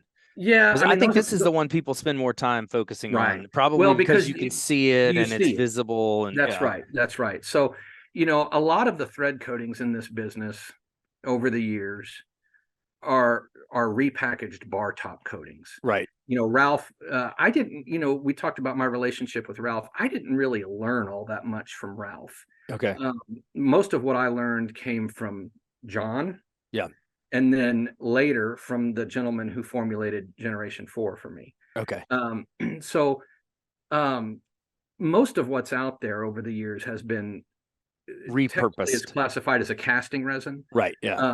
And most of what's out there over the years has just been repackaged bar top coatings or tabletop coatings, which is fine, except they don't really have the robust UV resistance that you would like to have in a fishing rod. Now, obviously there's been millions of rods built over the years with tabletop and bar top coatings, and it's what it is, So, but I'm not sure if Ralph was really experimenting around with UV inhibitors when he started Trondac, but that was the thing that really set Threadmaster apart. Was because John was a very, very talented formulator that had a background in paints and stains and a lot of other things besides epoxy, and so he knew what was up, and he knew how to make this work, and and that was independent of me, because Threadmaster was developed a year or two before I got involved with it. They just couldn't find anybody who knew anything about the fishing rod business, and I just happened to be the blind squirrel that found the nut, So, yeah, I mean, that's the big thing that everybody seems to look for, is the UV resistance. And there's a lot of good UV inhibitors on the market. Now, the one that we use in Generation 4 is completely different than the one that was in Threadmaster. Right. The joke in the industry, and something that I want to make sure that everybody understands, is that if you want your epoxy to be non-yellowing is not the right word. If you want the best long-term clarity that you can get, you're going to have to live with the hardener being a little bit yellow. Yeah. Because the UV inhibitors that keep it from turning yellow actually are yellow. Right. Yes. And John was the one who taught me that. He always used to say, if you want it to keep it from turning yellow, you got to turn it yellow. Right. Yeah. Now the good part about that is that it's not really all that yellow. Right. You take 3 cc's in a syringe and you mix it with 3 cc's of resin. It's water clear for all intents and purposes. Right. So, Brian from Bandit Custom Rods did a really good UV test. I think it went on for 140 days or something like that. Yeah. Right. That was, and I always like it when my clients do that kind of stuff, because it means more coming from an independent source. Sure. Because I still have pictures of my original. Oh, I know your tests. You did a lot of tests on the roof. Yeah, in Texas. I used to really, yeah. But so that's the big thing about epoxies, is that if you want it to stay clear for a long time, don't pay attention to what it looks like in the bottle. You need to pay attention to what it looks like once it's mixed and cured a year down the line. Right. And that should be what's important. And a lot of people, they go and they see, go down to Bass Pro or wherever, where you can buy, whatever rod finish you want, and the 2 parts look clear. And it's like, that to me is a red flag, because I know at some point that hardener is turning yellow. It ain't you staying know? clear. Yeah. Right. Yeah, and it's going to turn yellow when it's cured and on the rod, and that's where it matters the most. Right. Yeah. So the big thing with Generation 4, and I think you'll probably remember this, is that this particular formulator was making one of my knife making epoxies, and I called up there one day and talked to the salesman, and he said, "Hey, how did you learn a lot of this stuff?" And I said, "Well, I spent a lot of time in the fishing rod business doing epoxy stuff." And he said, "Man, we weren't even aware that was a thing, you know?" Yeah. Yeah. Said, "Yeah, it's a thing, all right." It's a thing. And he said, "Well, you want to take a shot at this?" And I went, "Not really." Yeah. Let me back up there. What happened was Scott Parsons in 2018. Scott Parsons called me. It was a very kind gesture. He called me and asked me if I wanted to buy my company back. Okay. And he said, and I said, "Scott, it's been your company as long as it was my company." And, Right. Yeah. and he said, "Well, I understand that, but he said, I felt it was the right thing to do was to call you and offer it to you." And I said, "Absolutely. Really means a lot to me, but I don't need to spend X amount of dollars to get back in the epoxy business. I've got this blade bond thing going, and surely I can find a casting resin somewhere, Yeah, so, yeah. and he said, "Well, that's fine." He said, if it's all right with you, I'm going to approach, some other entities. I said, "Hey, you do what Your you do what company. you need to do for your family, man." Yeah. I mean, that's, and he said, "Well, I think you're leaving some money on the table, Andy." He said, "I think there's quite a bit of a demand out there." He said, "Nobody's really introduced a new guide wrap finish in like 10 years or so." Right. And Yeah. it's kind of stuck in my head a little bit. And Right. so that's a month or two later is when I called up to this formulator, and he said, "Man, you want to take a stab at this?" And I said, "Not really," and he said, "Why not?" Been there, And I done said, that. Right. Yeah. kind of felt like going backwards a little Yeah. bit, Yeah. So, and at the time, Blade Bond was doing really, really good. And so over a course of a couple of conversations, he said, "Well, we've got a casting resin here. Why don't you let me send it to you?" And I said, "Sure." So he sends it down to me, and it was terrible. Yeah. It was really thick. I mean, Mm-hmm. at least once again thicker than anything that we use in the industry. Yeah. It didn't handle UV resistance great. It wasn't on the low end, but it wasn't as good as Threadmaster. Yeah. And so, and again, you got no interest. If it's not clearly better than what's already out there, why would you even mess with it? Exactly. I would have ditched that for the same reason that I ditched carbon fiber grips. Exactly. Right. So it's not solving a problem. It's not solving a problem. So, but the one thing it did really well, it had this uncanny ability to release bubbles like business, Yeah. And I remember I sent you a sample. It blew my mind. Yeah. Randy Emmerich, Tom Kaufman, I don't remember who else. Carrie Jared, Batson, maybe somebody. Okay, yeah. Carrie Batson, Mm-hmm. And y'all all, and I didn't tell any of you that the others were getting it, because I wanted independent feedback. Sure. And so everybody came back and said the same thing. This stuff sucks, but man, does it release bubbles. Right. Yeah. Yeah. So I called him back up and said, "Look, this is a starting point. It's not a really good one, but and the guy said, "Well, unless you're willing to buy it in 55-gallon drums, we're not really interested in making something special." All right. So I let y'all it go. Came to me. So about a month or two later, I called back up there, and I don't remember why, but I asked for the salesman that I had spoken to. Mm-hmm. And the secretary said, "Well, he's out sick today." And I said, "All right, well, is there anybody else that I can talk to?" And she said, "Yeah, there's another fella in the lab back there." And so his name was Richard also. And she transfers. I said, "Let's see what Richard knows." And so she transfers me back to Richard. And boy, did you ever get lucky. And so I said, "Look, here's who I am. Here's what I do." And he said, "Oh yeah, I'm kind of aware of what you guys were doing." And he said, "What's this going to be used on again?" And I said, "It's going to be used on fishing rods." Well, I'm a fly fisherman. This sounds here we go. Fantastic project to be involved in, So off we go. So he says, "Well, what is it that you don't like about this?" And I said, "The stuff y'all sent me is way too thick. It had the blue dye in the hardener, which is very interesting. Resin, right? But it was really dark. Too blue, really dark. Yeah.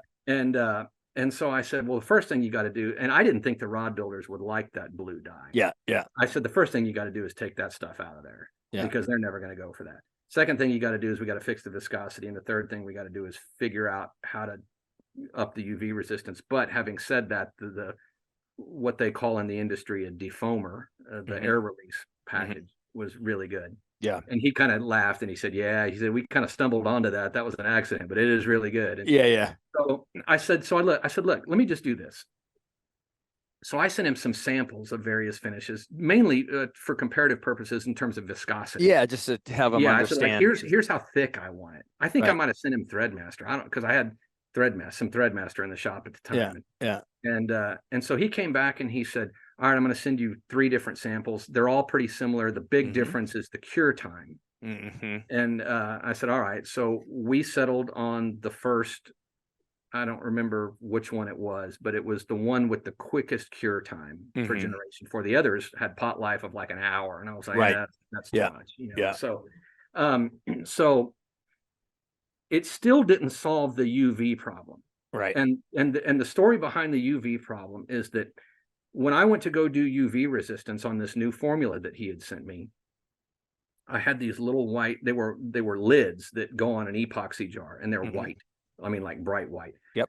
So I put I put Threadmaster on one and I put Generation 4 on the other. And unfortunately it was in the winter time, and so there wasn't really, high UV with heat and all winter in San Antonio is a relative thing. I know. So Richard says to me, he said, look, here, go on Amazon, buy this UV lamp, and you can kind of do a UV test indoors. Okay. So I set up this UV lamp and monitor it over a period of about a month and a half. And ironically enough, the Threadmaster started to turn yellow, and the Generation 4 didn't. Stayed the same. Yeah. It stayed the same. And I thought, we got it fixed. So I go ahead and release the product onto the market. And then there's a few guys out there that did some real world UV tests that came back and said, the UV resistance is not great. So what I did was, by that time it was already spring. So I took the 2 samples and I set them out in the sun. Yeah. Threadmaster did better in the natural light than Generation 4 did in the natural light. And we came to the conclusion that the UV inhibitor in Generation 4 was targeting a different spectrum of light than natural sunlight. Yeah. Okay. Yeah. So I'll never forget this. I called Richard back up and I said, you got to fix this now. Right. And so he said, all right. So he called up some colleagues and they said, put this in there. And it turned the hardener yellow, like what you would, like, you go in my shop right now, you'd look at those jugs and you'd say, what the crap is that? But, yeah. So we stuck 2 more samples out in the sun. He was doing independent tests at his shop and I'm doing it at my shop. And every week he'd call me and he'd go, man, I had no idea that there was this level of UV performance out there. Like, it was far better than anything else. Threadmaster was a close second, not overly close, but pretty close. I mean, Threadmaster's a great product, and it's still absolutely. Somebody calls me and they go, "Hey, I like Threadmaster than Generation 4." I go, "Bro, buy it, have at it, buy it, man." I mean, like, I had a hand in that too, so I'm tickled to death that you like it. Yeah. So that's how the Gen 4 stuff came about.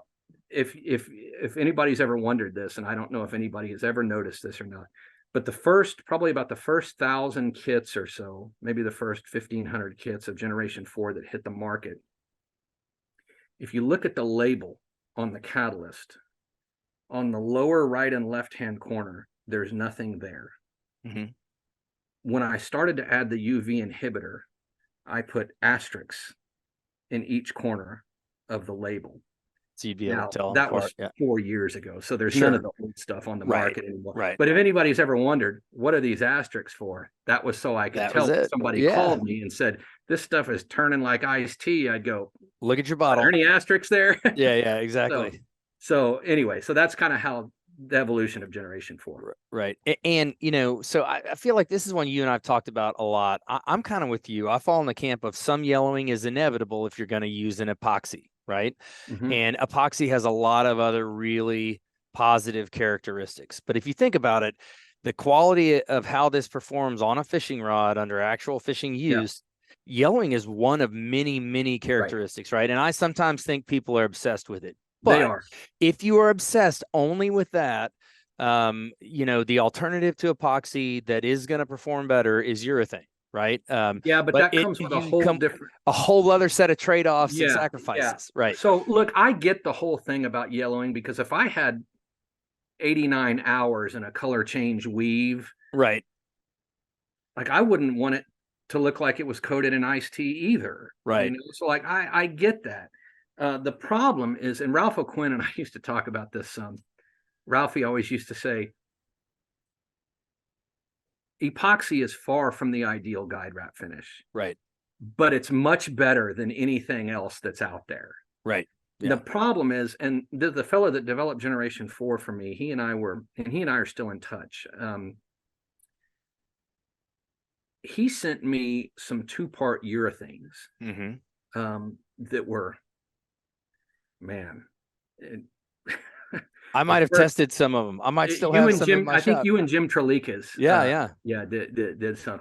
And there's pictures of it on my Facebook group. Anybody who's not a member, run over there and join, and you can scroll down about 6 months ago. Yeah, and it's the Gen 4 users group on Facebook. Yeah. FYI. It's exactly. a great group. Yeah, some really good builders on there. Yeah. So Richard sends me this, these 2 cans of this, and I'm telling you, that stuff was so clear, it looked like the can was empty. Yep.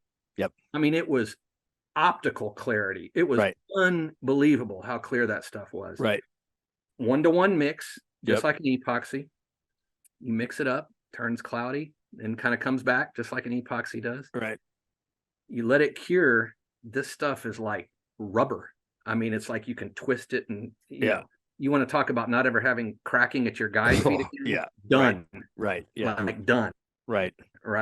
However, and so I'm sitting there thinking, it's got a tremendous amount of tensile adhesion to the blank, so you don't get that clicking sound anymore. Sometimes it's notorious for epoxy where that little under the foot. Yep. You know what I'm talking about. And so is that my internet connection or yours, Bill? There we go. Oh gosh. So anyway, I had such high hopes for this stuff. The problem with it is twofold. It has a very low tolerance for heat. So if you get bubbles in it, you can't get them out, because the minute you try to torch it, it smokes and turns black. Okay. You are going to get bubbles, because these urethanes are so sensitive to humidity and moisture in the air. Right. And I'm not talking about like half a dozen little micro bubbles. I'm talking about something that looks like you put some Mr. Bubble in a bathtub. No, I tested it. It's foam. Right. It is foam. Right. Is what it is. It was so unuser friendly due to the inability to tolerate moisture in the air. Right.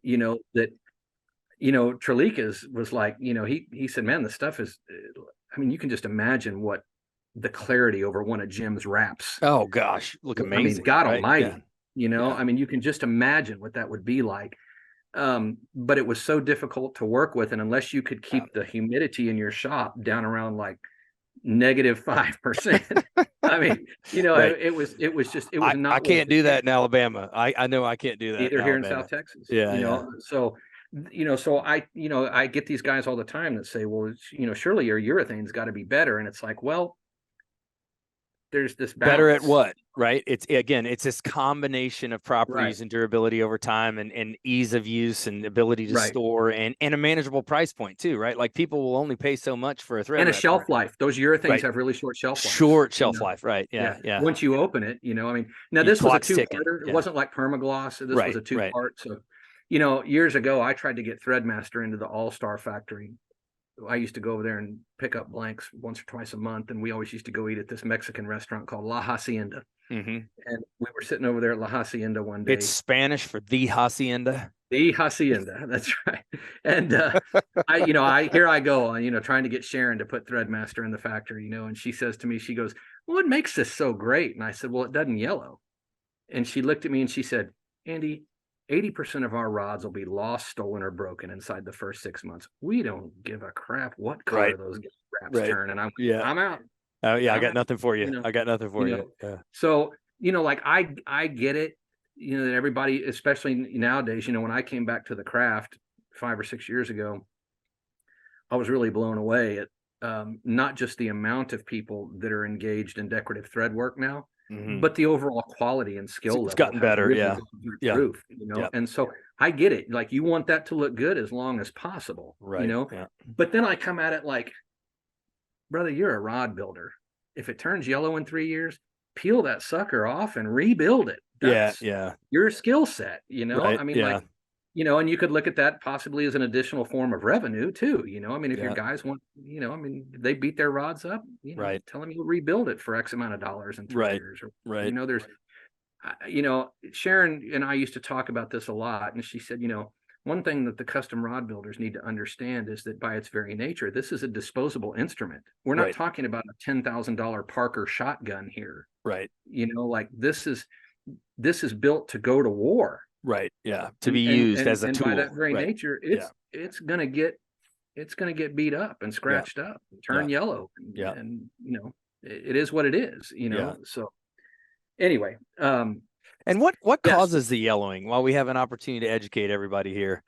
Yeah, that's usually a function of the polyamide chemistry in the hardener. Is just susceptible. There's really about 4 things that can cause degradation in epoxy: mixed or unmixed, light, heat, age, and exposure to oxygen. So, when guys call me and say, how should I store this stuff? 70 degrees in the dark with the cap on. Yep. Okay. It's that simple. Yep. And if you're concerned about it having been sitting there for a year, mix them up and see what happens. Right. And epoxy is cheap, generally speaking. Right. It's when you break it down on a per guide wrap basis, it's a nickel per guide wrap. So let's talk about that a little bit too, because sometimes it's so funny. Everywhere I go, every time I teach a class on applying it, finish with the spatula or anything else, people are like, well, how little can you mix? How little can you get away with mixing? And you're like, and I always say the manufacturers recommend 3 cc's of each part at a minimum. Then I'll take Gen 4 Flex Coat and mix like a cc of each, and it'll set up fine. And I'm saying, as long as you're precise, you're just giving yourself very little room for error, right? But they'll do it. It's physics. It has to set up. It's chemistry, right? Like, it doesn't change. But like, you talk to a lot of rod builders, you troubleshoot a lot of problems. What would you tell people about proper measuring and mixing? Well, this is my favorite advice from Ralph ever. Ralph said, I said, Ralph, how do I know when it's mixed? How long should I mix it? He said, mix it till it's mixed, then stop mixing. And he thought that was the answer to the question. It's like, you didn't tell me anything I can use, man. But so what would you tell people? I tell people all the time, and they think I'm joking, and I kind of am, actually. But I'll tell people, they'll say, can I mix like half a cc of each? Is that going to affect anything? And I go, look, man, I don't care what you do with the epoxy. You can mix it with peanut butter and take it out in your backyard and set it on fire for all I care. Right. I mean, like, just because you can doesn't mean you should. Right. So, now, having said that, this subject just came up in the Facebook group like 2 days ago. Oh, did it really? Okay. Yeah, it sure did. So here's what I tell folks, and I even had a guy DM me in Facebook, and he said, why is 3 cc's? Like, why is that what you recommend? The magic number, right? And again, because it sounds like you're just trying to sell epoxy. You're like, if they throw away as much as they use, they'll buy twice as much. Yeah. Yeah. And that's part of the reason I got out of the knife making business. That and COVID, it was not great for my knife making epoxy, because most of my business was coming out of Australia, and they had a lot of really serious lockdowns over there, so the blade bond stuff I discontinued about a year ago or so. I broke my heart, because I had become really good friends with a lot of those builders, but anyway, it's a great product too. No, it really was. And the Fusion 15 is the same as what we were selling as blade bond stuff, so that's still available. As far as mixing goes, 3 cc's, first of all, the syringes that most people use are graduated. They're 3 mil syringes. Right. So that's, you just fill it up to the top line and you're good. Yep. But the other thing is that 3 cc's seems to be about the magic number where you sort of hedge your bets in terms of the margin for error. Mm-hmm. So you think about it this way. If you're off 1/10 of a mil in a 1 mil mix, you're off. Most of these epoxies are going to have about a 5% margin for error. Okay. But if you're off 1/10 of a mil in a 6 mil mix, you're well within the safe. You're golden. Yeah. You're golden, and so it's a rounding error. Yeah. And so I had these guys on the board the other day, and a lot of them were saying, well, I've mixed up 1/2 mil of this and 1/2 mil of that, and it's cured just fine. And I told them, I said, guys, I've got all of y'all beat. I used to mix up drops the size of a pencil eraser of generation 4, because Jackson used to use it to coat the heads of his flies that he was tying. Oh, yeah, yeah. And so I did, you mix up 3 cc's, good Lord, you coat 3,000 flies. Not enough flies in the world. Yeah, right. Yeah. So I would just squeeze out little drops, and about 1 out of every 10 times I'd get one that would stay tacky. Yeah. I'd be like, I screwed that one up, Right, but I'm not recommending anybody do that. Please understand. But it just goes to show that it can work. Yeah. If you get Well, it exactly right. Bill, the problem, Bill, with mixing up those small batches, the problem is not the measuring, because if you use syringes, most everybody's going to be pretty darn close. Pretty close, right? Yeah.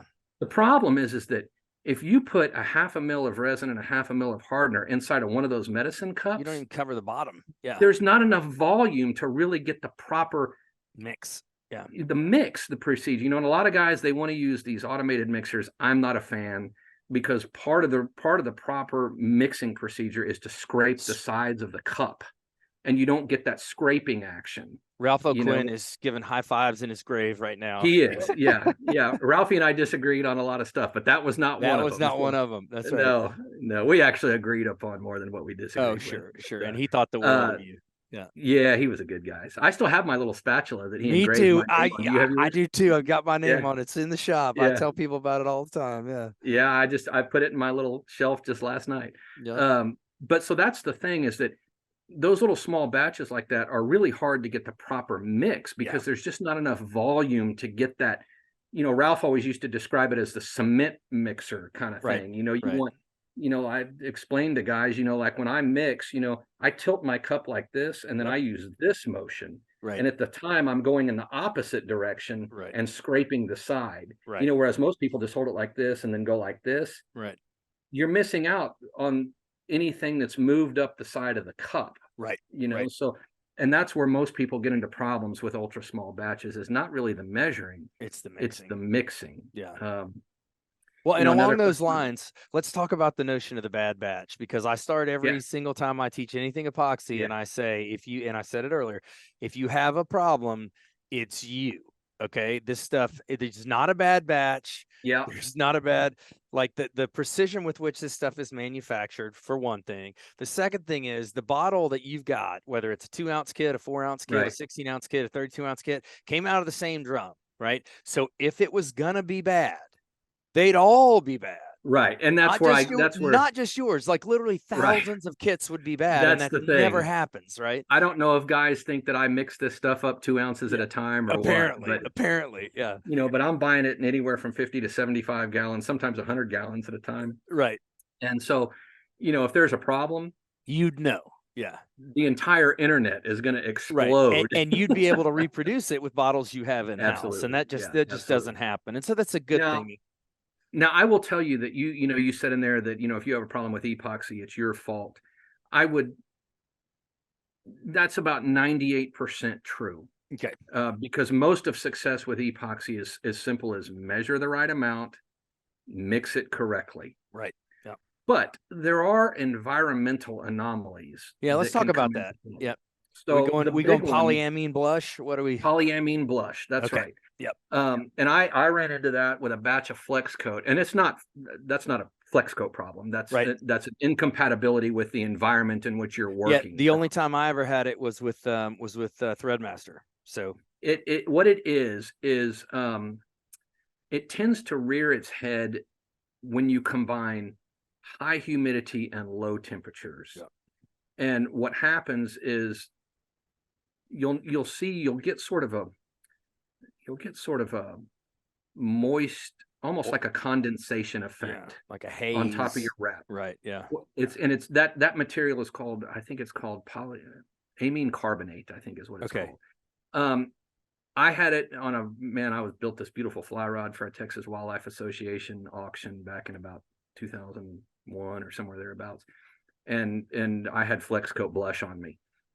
Some of the older technologies tend to be Ralph would talk to you about cycloaliphatic amines versus aliphatic amines, and Right. how the older aliphatic amines are a little more susceptible to that kind of stuff. Right. That's a little above my pay grade, although I would have to believe that, it's true. But the big thing with that is just control your environment. Control the temperature, keep it above 70 degrees. Yeah. I know that's hard for a lot of guys, especially in the Pacific Northwest and the Northeast. Yeah. I take a lot more technical support type phone calls and emails during the winter months than I do in the summer months. Right. I can tell you that probably the best finish that I've ever achieved on a rod was it was in July of 2006 in an unheated metal building. It was probably 110 degrees in that sucker. And I swear to you, it was, I took that rod out to, it was a white CTS fly rod. Yeah. And I had taken that rod out to the show a couple times, and people would always say, "How did you get that so flat?" And I go, "You don't want to know. Sweated for it. Yeah. You don't want to subject yourself to that." Yeah. Yeah. So, the big thing there is control the environment. Mainly the humidity and the temperature are the two big things. Yeah, and you've taught me this, so I'll make you talk about it in front of people. It's almost like, in a perfect world, you'd work at 74, 75, 76 degrees, but you can be fine colder or hotter than that.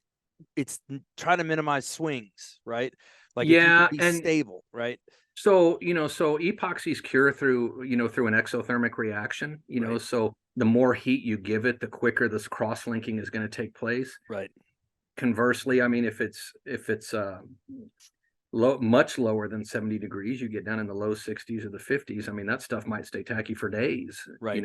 Sometimes it might stay tacky forever until you get it up into a climate controlled room, Right. and I get that a lot, where guys will off, say, "Well, I'm working in my basement." It's like, dude, take that up into your bedroom or something, and then usually the problem goes away. Yeah, absolutely.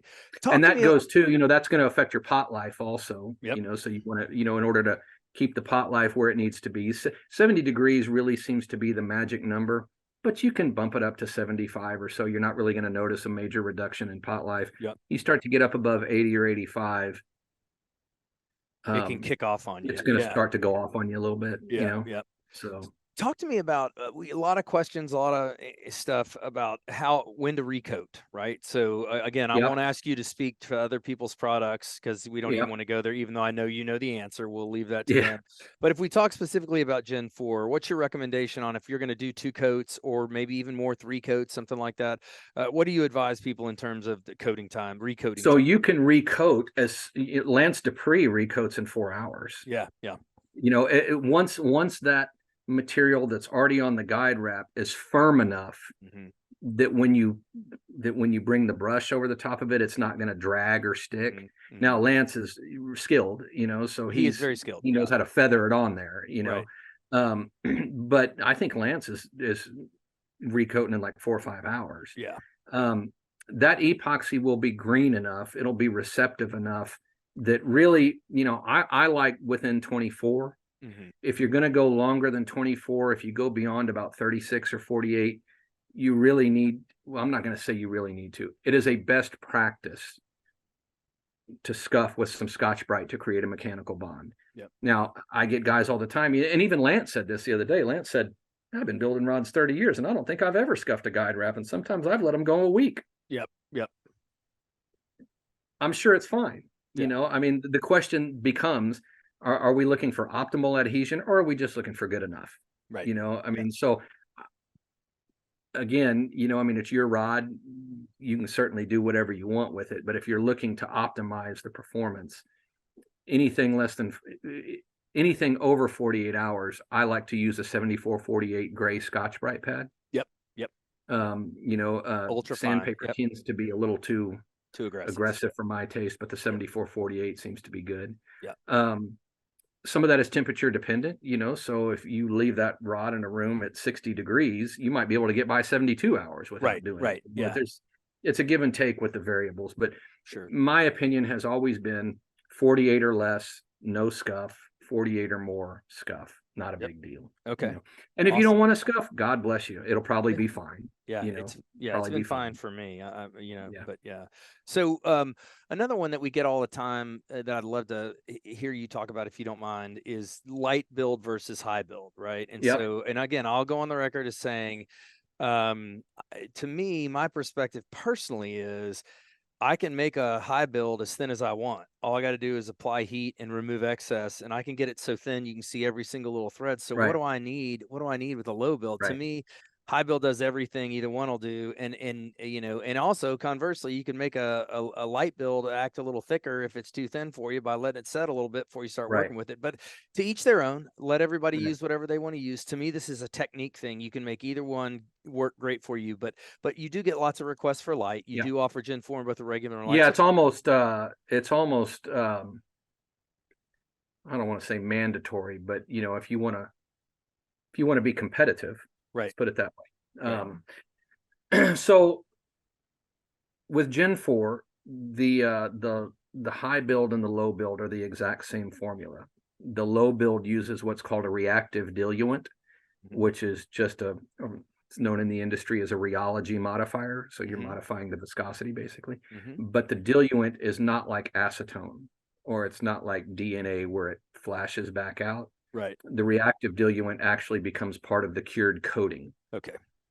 So you're not dealing with some kind of flammable solvent thing, Right. you know. Hot solvent. That whole, you know, there was a good discussion on the board a while back, and again, I'm so blessed with such a great group of guys. We just don't have drama Right. Yeah. like you see in some of these other places. I mean, all I of was, the other places. oh, I was so leery about starting this Facebook group because a lot of Yeah. people don't know this, but I was a moderator on rodbuilding.org for like 8 years. Right. And so, you know, You've I paid saw your all dues. You have the scars. Yeah. yeah. So anyway, so reactive diluent becomes part of the cured coating. The whole thinning practice, I'm not exactly sure where that came about. I can tell you that there was a local builder here in San Antonio who's deceased now, who claimed that he was the one that showed Roger about adding denatured alcohol, and then Roger kind of, you know, who cares really at this point? Right. Yeah. But then Lance said to me, and this is the side that I fall on. I can tell you that the factories that I knew that were adding a solvent, they weren't doing it because they wanted a thinner finish. They were doing it to prolong the pot life. Right. So they could get more rods coated and have less So they waste. could get more rods done and weren't wasting finish. 100%. Yeah. You know, so, you know, I don't really, that's one part of rod building history that I don't know anything about, and I don't really care to know either. Right. But you know, the argument over the light versus high build, you know, you can adapt a technique to the high build that will allow you to put it on as thin as you want with the light. Yeah. And vice versa, you know.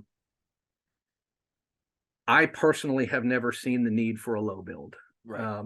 But I don't really build very many 2-weight fly rods either. Right. But when I do, and I have built some, I used high build, and Yeah. it was not an issue, you know. Right. So some guys just, I think that I think there's a guy on my website. I want to say Mark McKenna, maybe.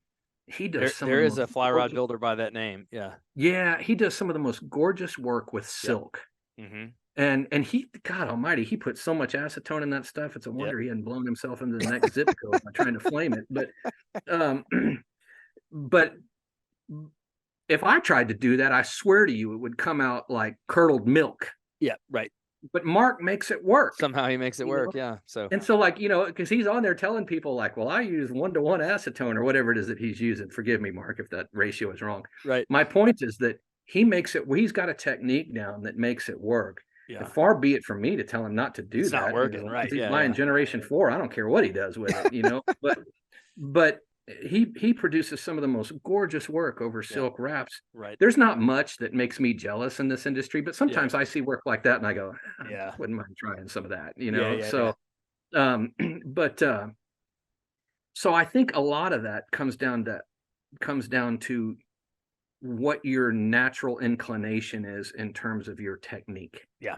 You know, to me, so this is so funny. We can segue into this, and I know you'll remember this. Okay. We should probably talk about we were talking about time between coats just a few minutes ago, right? Mm-hmm. So, and Ralphie is probably going to laugh from his grave over this. There was a thread on the Guild board back about 1997 or so where Ralph was telling everybody he's a one coat finish. It doesn't matter whether it's a one weight fly rod or 130 pound class trolling rod. Yep. One coat. Right. One coat. Right. You know, and I'm sitting there thinking, well, I do everything in two coats because I like to do, you know, the first coat, and if I have any fuzzies or anything, yeah, clean it up a little, right? Yeah, clean it up a little. That's how I do it. Yeah, and I probably learned it from you. Well, a lot of us arrive at these things, you know, through independent evolution. You know, I mean, like I remember Mike Barkley told me one time, God rest his soul, he said, well, you know what I do is I just slob the finish on there and then I just let it sit in the guides up position and let the stuff drip off. And when it stops dripping, I know that's ideal. And I went, it's exactly what I and Mike and I had never talked about that before. Right, I know you kind of do something like that too. You know? Yeah. So I'll never forget this. So Ralph is, you know how Ralph could be pretty rough, you know, and he was chastising everybody on that board about one coat finish. And you guys are a bunch of losers because you can't do everything in one coat. Right. And so we all show up at the 99 Guild conclave there in Nashville, you know, and Ralph's doing this. And he brings a rod and you know, and he you know, and he says, okay, we're going to apply this coat, you know, and then we'll let this cure overnight and we'll come back and do the second one.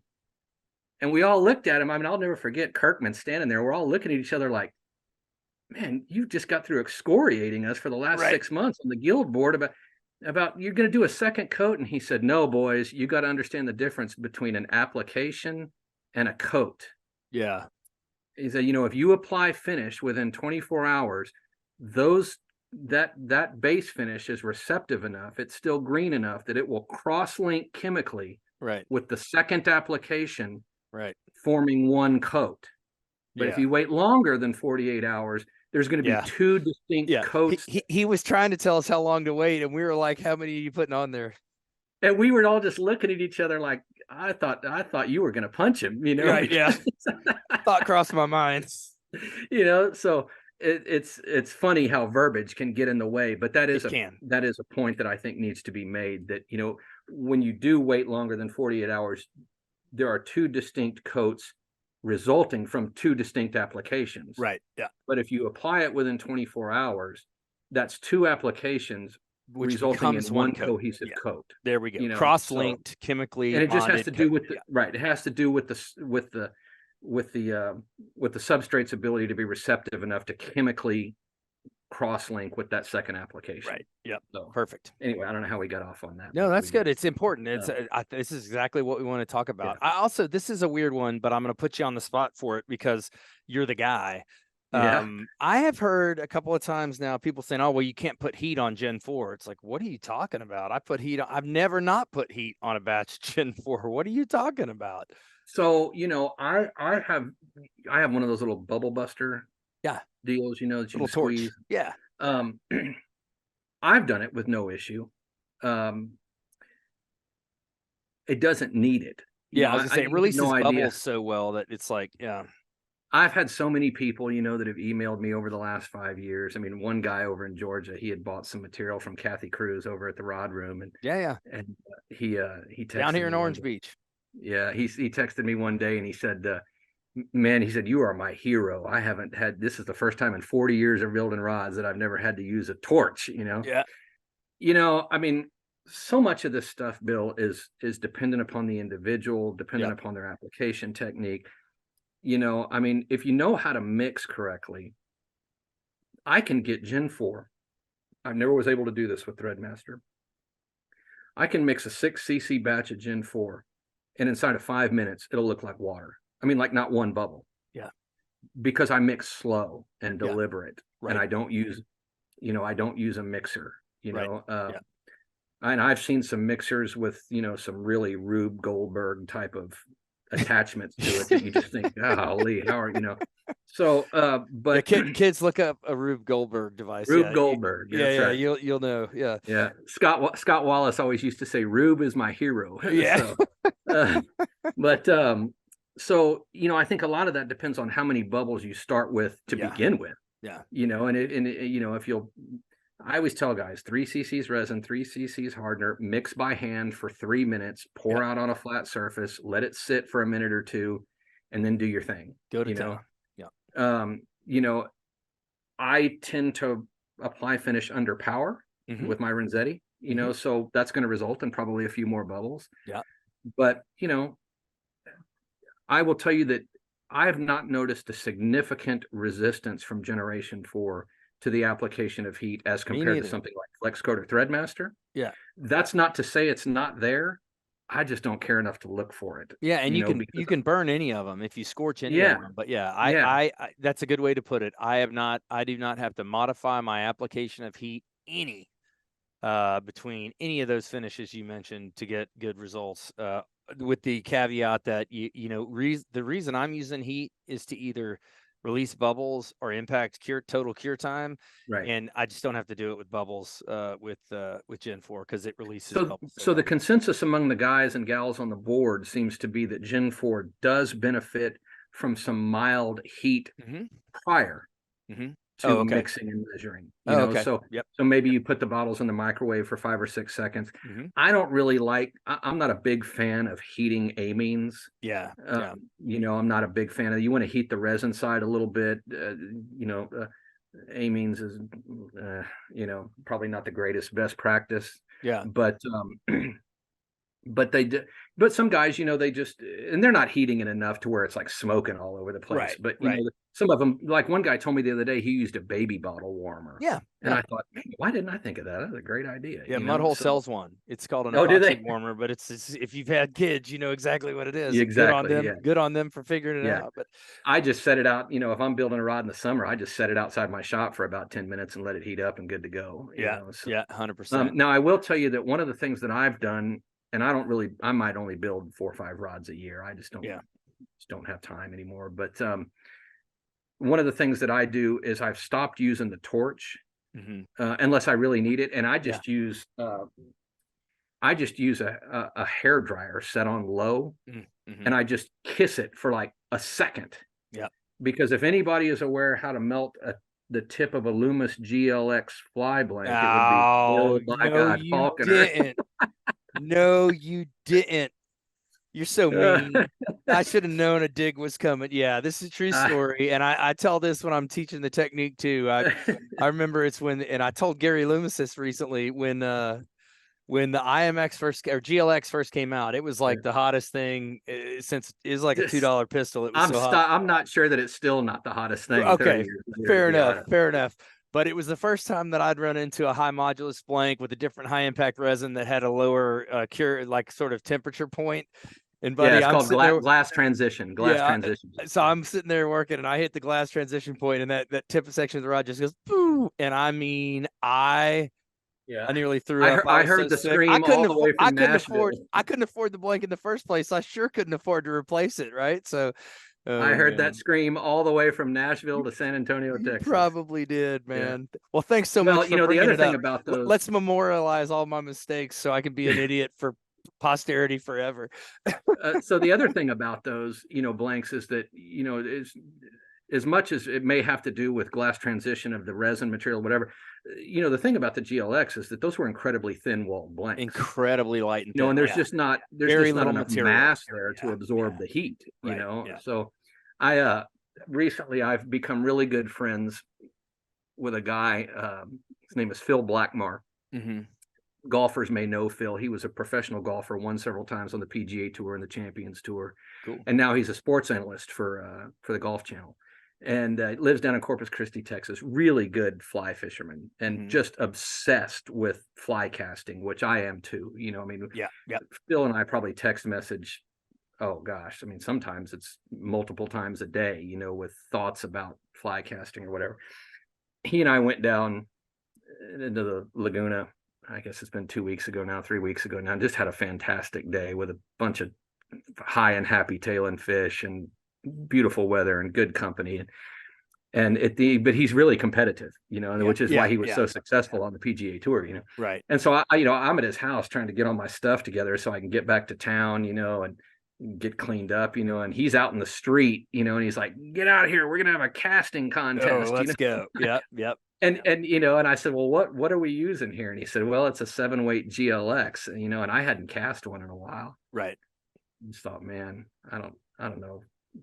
Now, granted, I've cast the NRX too, and Ooh. that's a really good rod. Yes, they are. Yes, they are. I didn't mean to deviate here. I'm a No, you're huge okay. Scott fan. Oh, Everything to me ends and begins with the Scott Heliply in 1998.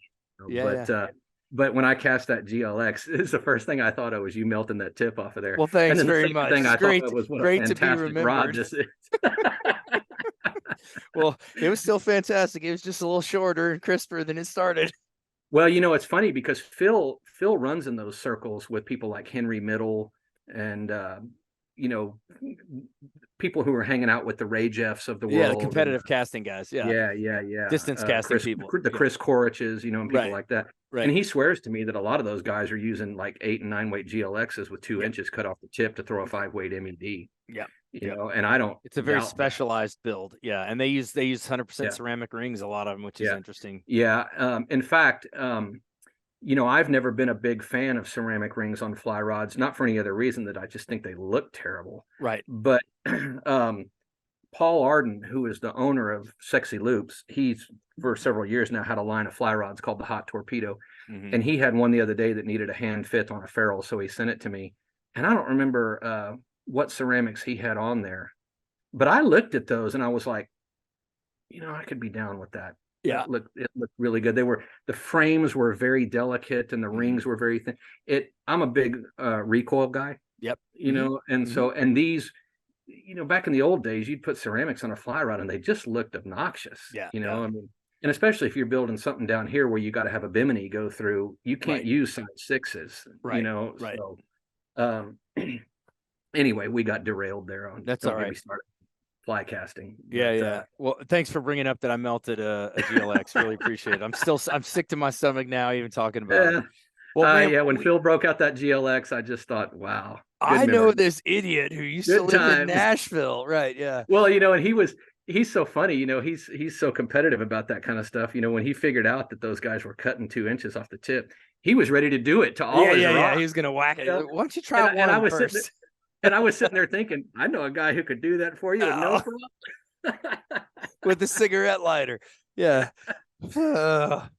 Well, hey, I'll tell you a funny story real quick. Yeah. Just because I know everybody has these stories, and yours happens to be melting the tip off of a GLX. Oh, that's one of them. I've got many, unfortunately. I had this really nice rod building room up at the business where I used to work back in the 90s, and I had just finished up 2 really nice casting rods for a guy who was fishing the Red Man tournament circuit over in Mississippi. Mm-hmm.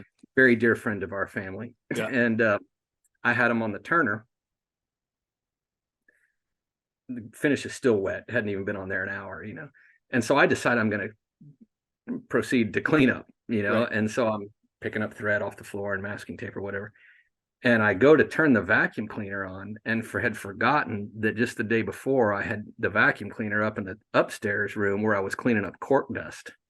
And so I turned this vacuum cleaner on, man, and this cloud of atomic cork dust settles over everything, including these beautiful Croy rods. Oh, gosh. And it was like one of them deals in slow motion where you're like, no. Yeah, not much you can do about that one So at that point. it makes you feel any better, It does make me feel a little better. I'm glad you suffered some, you I'll never bastard. forget that. I'm just kidding.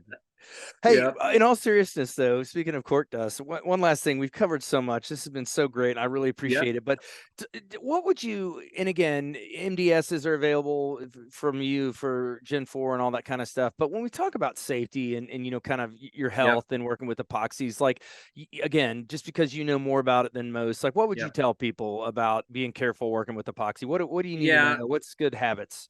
Well, we'd already discussed, it's probably not a best practice to heat amines, Right. So if you're going to heat it, I would, I always just do the resin side, because with Gen 4, the catalyst is very thin. Yeah, actually. And I've never had a catalyst crystallize. It's only ever the resin anyway, in my experience. Yeah. So, but the catalyst really doesn't need to be heated because it's thin, right? I wouldn't say it's thin like olive oil, but it's not like honey. Right. Yeah. It doesn't need it. So Right. I would just thin or just heat the resin side. Okay. If you're gonna use a solvent to thin it, always use acetone. Okay. We want to use the most volatile thing that we can, so we don't end up with any residue like left in any of the solvent trapped in the cured coating. Right. I'm not a solvent guy. I don't like either. that. I mean, if I want to thin it, I'll use heat. So me too. But again, look, you can go look at Mark McKenna's work and not argue. Right. So the big thing with epoxy is a lot of people have an allergy to it, allergic dermatitis, and so there's a couple of guys on my board that have that. I know Bill Stevens. You remember Bill Stevens? Oh yeah. Bill. In fact, Bill could be in the same room as Flex Coat, but he could tolerate Threadmaster. Interesting. Yeah, he told me Flex Coat would give him like a rash on his pants or something. I don't know if you know Harry Spear, the famous tarpon guy down in the Keys, turned boat builder in Central Florida. Yeah, Spear Boat Works. Yep.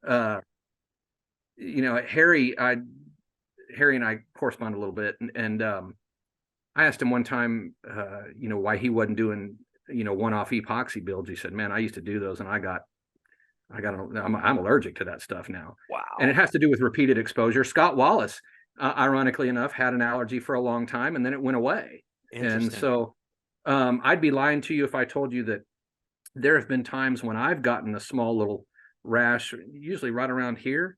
But I can't tell you that it's because of exposure to epoxy, because it's not like I go out to my shed, touch some epoxy, and then I get the rash. Right. It's like, it might be like 2 days later or something, so but that's the big thing is, gloves, obviously, try to limit skin contact with that stuff.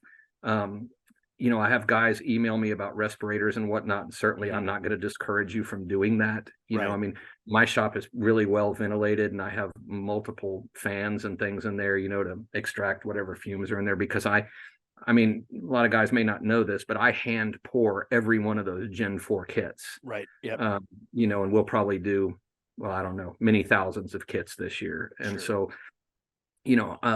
so I take extra precaution. Harbor Freight is a great place to buy gloves for cheap. Yeah. And so, I mean, I try to wear gloves. I wear gloves every time. Now, when you're dealing with this stuff in the same capacity that I am, sometimes you can't help but get it on your clothes or whatever. It just is what it is. Right. But allergic dermatitis is the big thing. So just limit your exposure, to both parts. And, that's the big health concern. Obviously, like I say, I'm not going to discourage anybody from wearing a respirator. I do when I'm building a rod, I do for sure, because I'm a lot closer down to it. But so that's the main thing, is the allergic dermatitis. Awesome. Well, man, I know this has been kind of a longer than average episode, but what a great time catching up. And thank you so much for taking the time. And listen, pleasure. If you want to learn more about any of the stuff we've talked about, we'll post up links, but you can find Andy at gen4resins.com, and it's GEN, the number 4, resins, plural.com. He's got the Gen 4 users group on Facebook. And certainly, the Sexy Loops, you can see him on Mondays and all that. Yeah, Mondays is my column on there. And none of that has anything to do with, well, very little of it has to do with rod building. It's more just, fun stories from the old days. Sure. So, and Sexy Loops is a great site for, it is a great site. It hadn't gotten the recognition it deserves here in the States, but it's a tremendous resource for anybody who's interested in the technical aspects of fly casting. So absolutely, give a shout out to Paul for giving me that platform as well. Absolutely. Well, man, it is just such a pleasure. You're a living legend, as well as a dear friend, no pun intended. Yeah. And it's so fun to have you on here. And we could have talked for even hours more about various developments and trends and tools and techniques you've tried and developed. And I sure am grateful that you've shared them with me over the years, because it's made me a better builder and a better player of Copperhead Road for sure. So well, it's been my pleasure, man. I appreciate you, brother. I appreciate you too. This that's the only thing I've ever really been naturally good at, Bill. I've been a banker several times in my life, and I'm probably mediocre at that. And I ran a pretty sizable small business for a while, and I was okay at that. But what it's meant to me, especially to have a second life Yeah. in this business, has been really, you know, we have a high profile fishing guide down here in Rockport. His name is Jay Wadkins. Mm-hmm. He's a successful tournament angler too. And Sure. somebody not too long ago, local company down here, did a little mini documentary on Jay, and is really well done. And it's on YouTube if anybody wants to watch it. But towards the end of the documentary, you know, they asked him something about, you know, getting older and how that was going to affect his fishing, you know, and he said something that really resonated with me and I thought was very poignant. You know, he said, one day I just hope I'm out there, and he said, I hope I make a cast and take my last breath, and that's where they find me, is right there. Yep. And it's just meant so much to me, not just to have the first career, but I wasn't really sure how I was, if anybody would even remember me from, because I'd been gone so long, and of course it's been 5 years now, but the reception has been just nothing short of amazing. Well, you've earned it. We remember you, and we appreciate your contribution to the craft. And that's been my great awesome pleasure to catch up. Well, hey man, we'll have you on again, and we need to get together and go fishing. I agree. Anytime, man. Man, thanks so much, and thanks for listening to the Mastering Rod Building Podcast. Please tune in, like and subscribe, and download wherever you get your podcast content. We'll see you next week.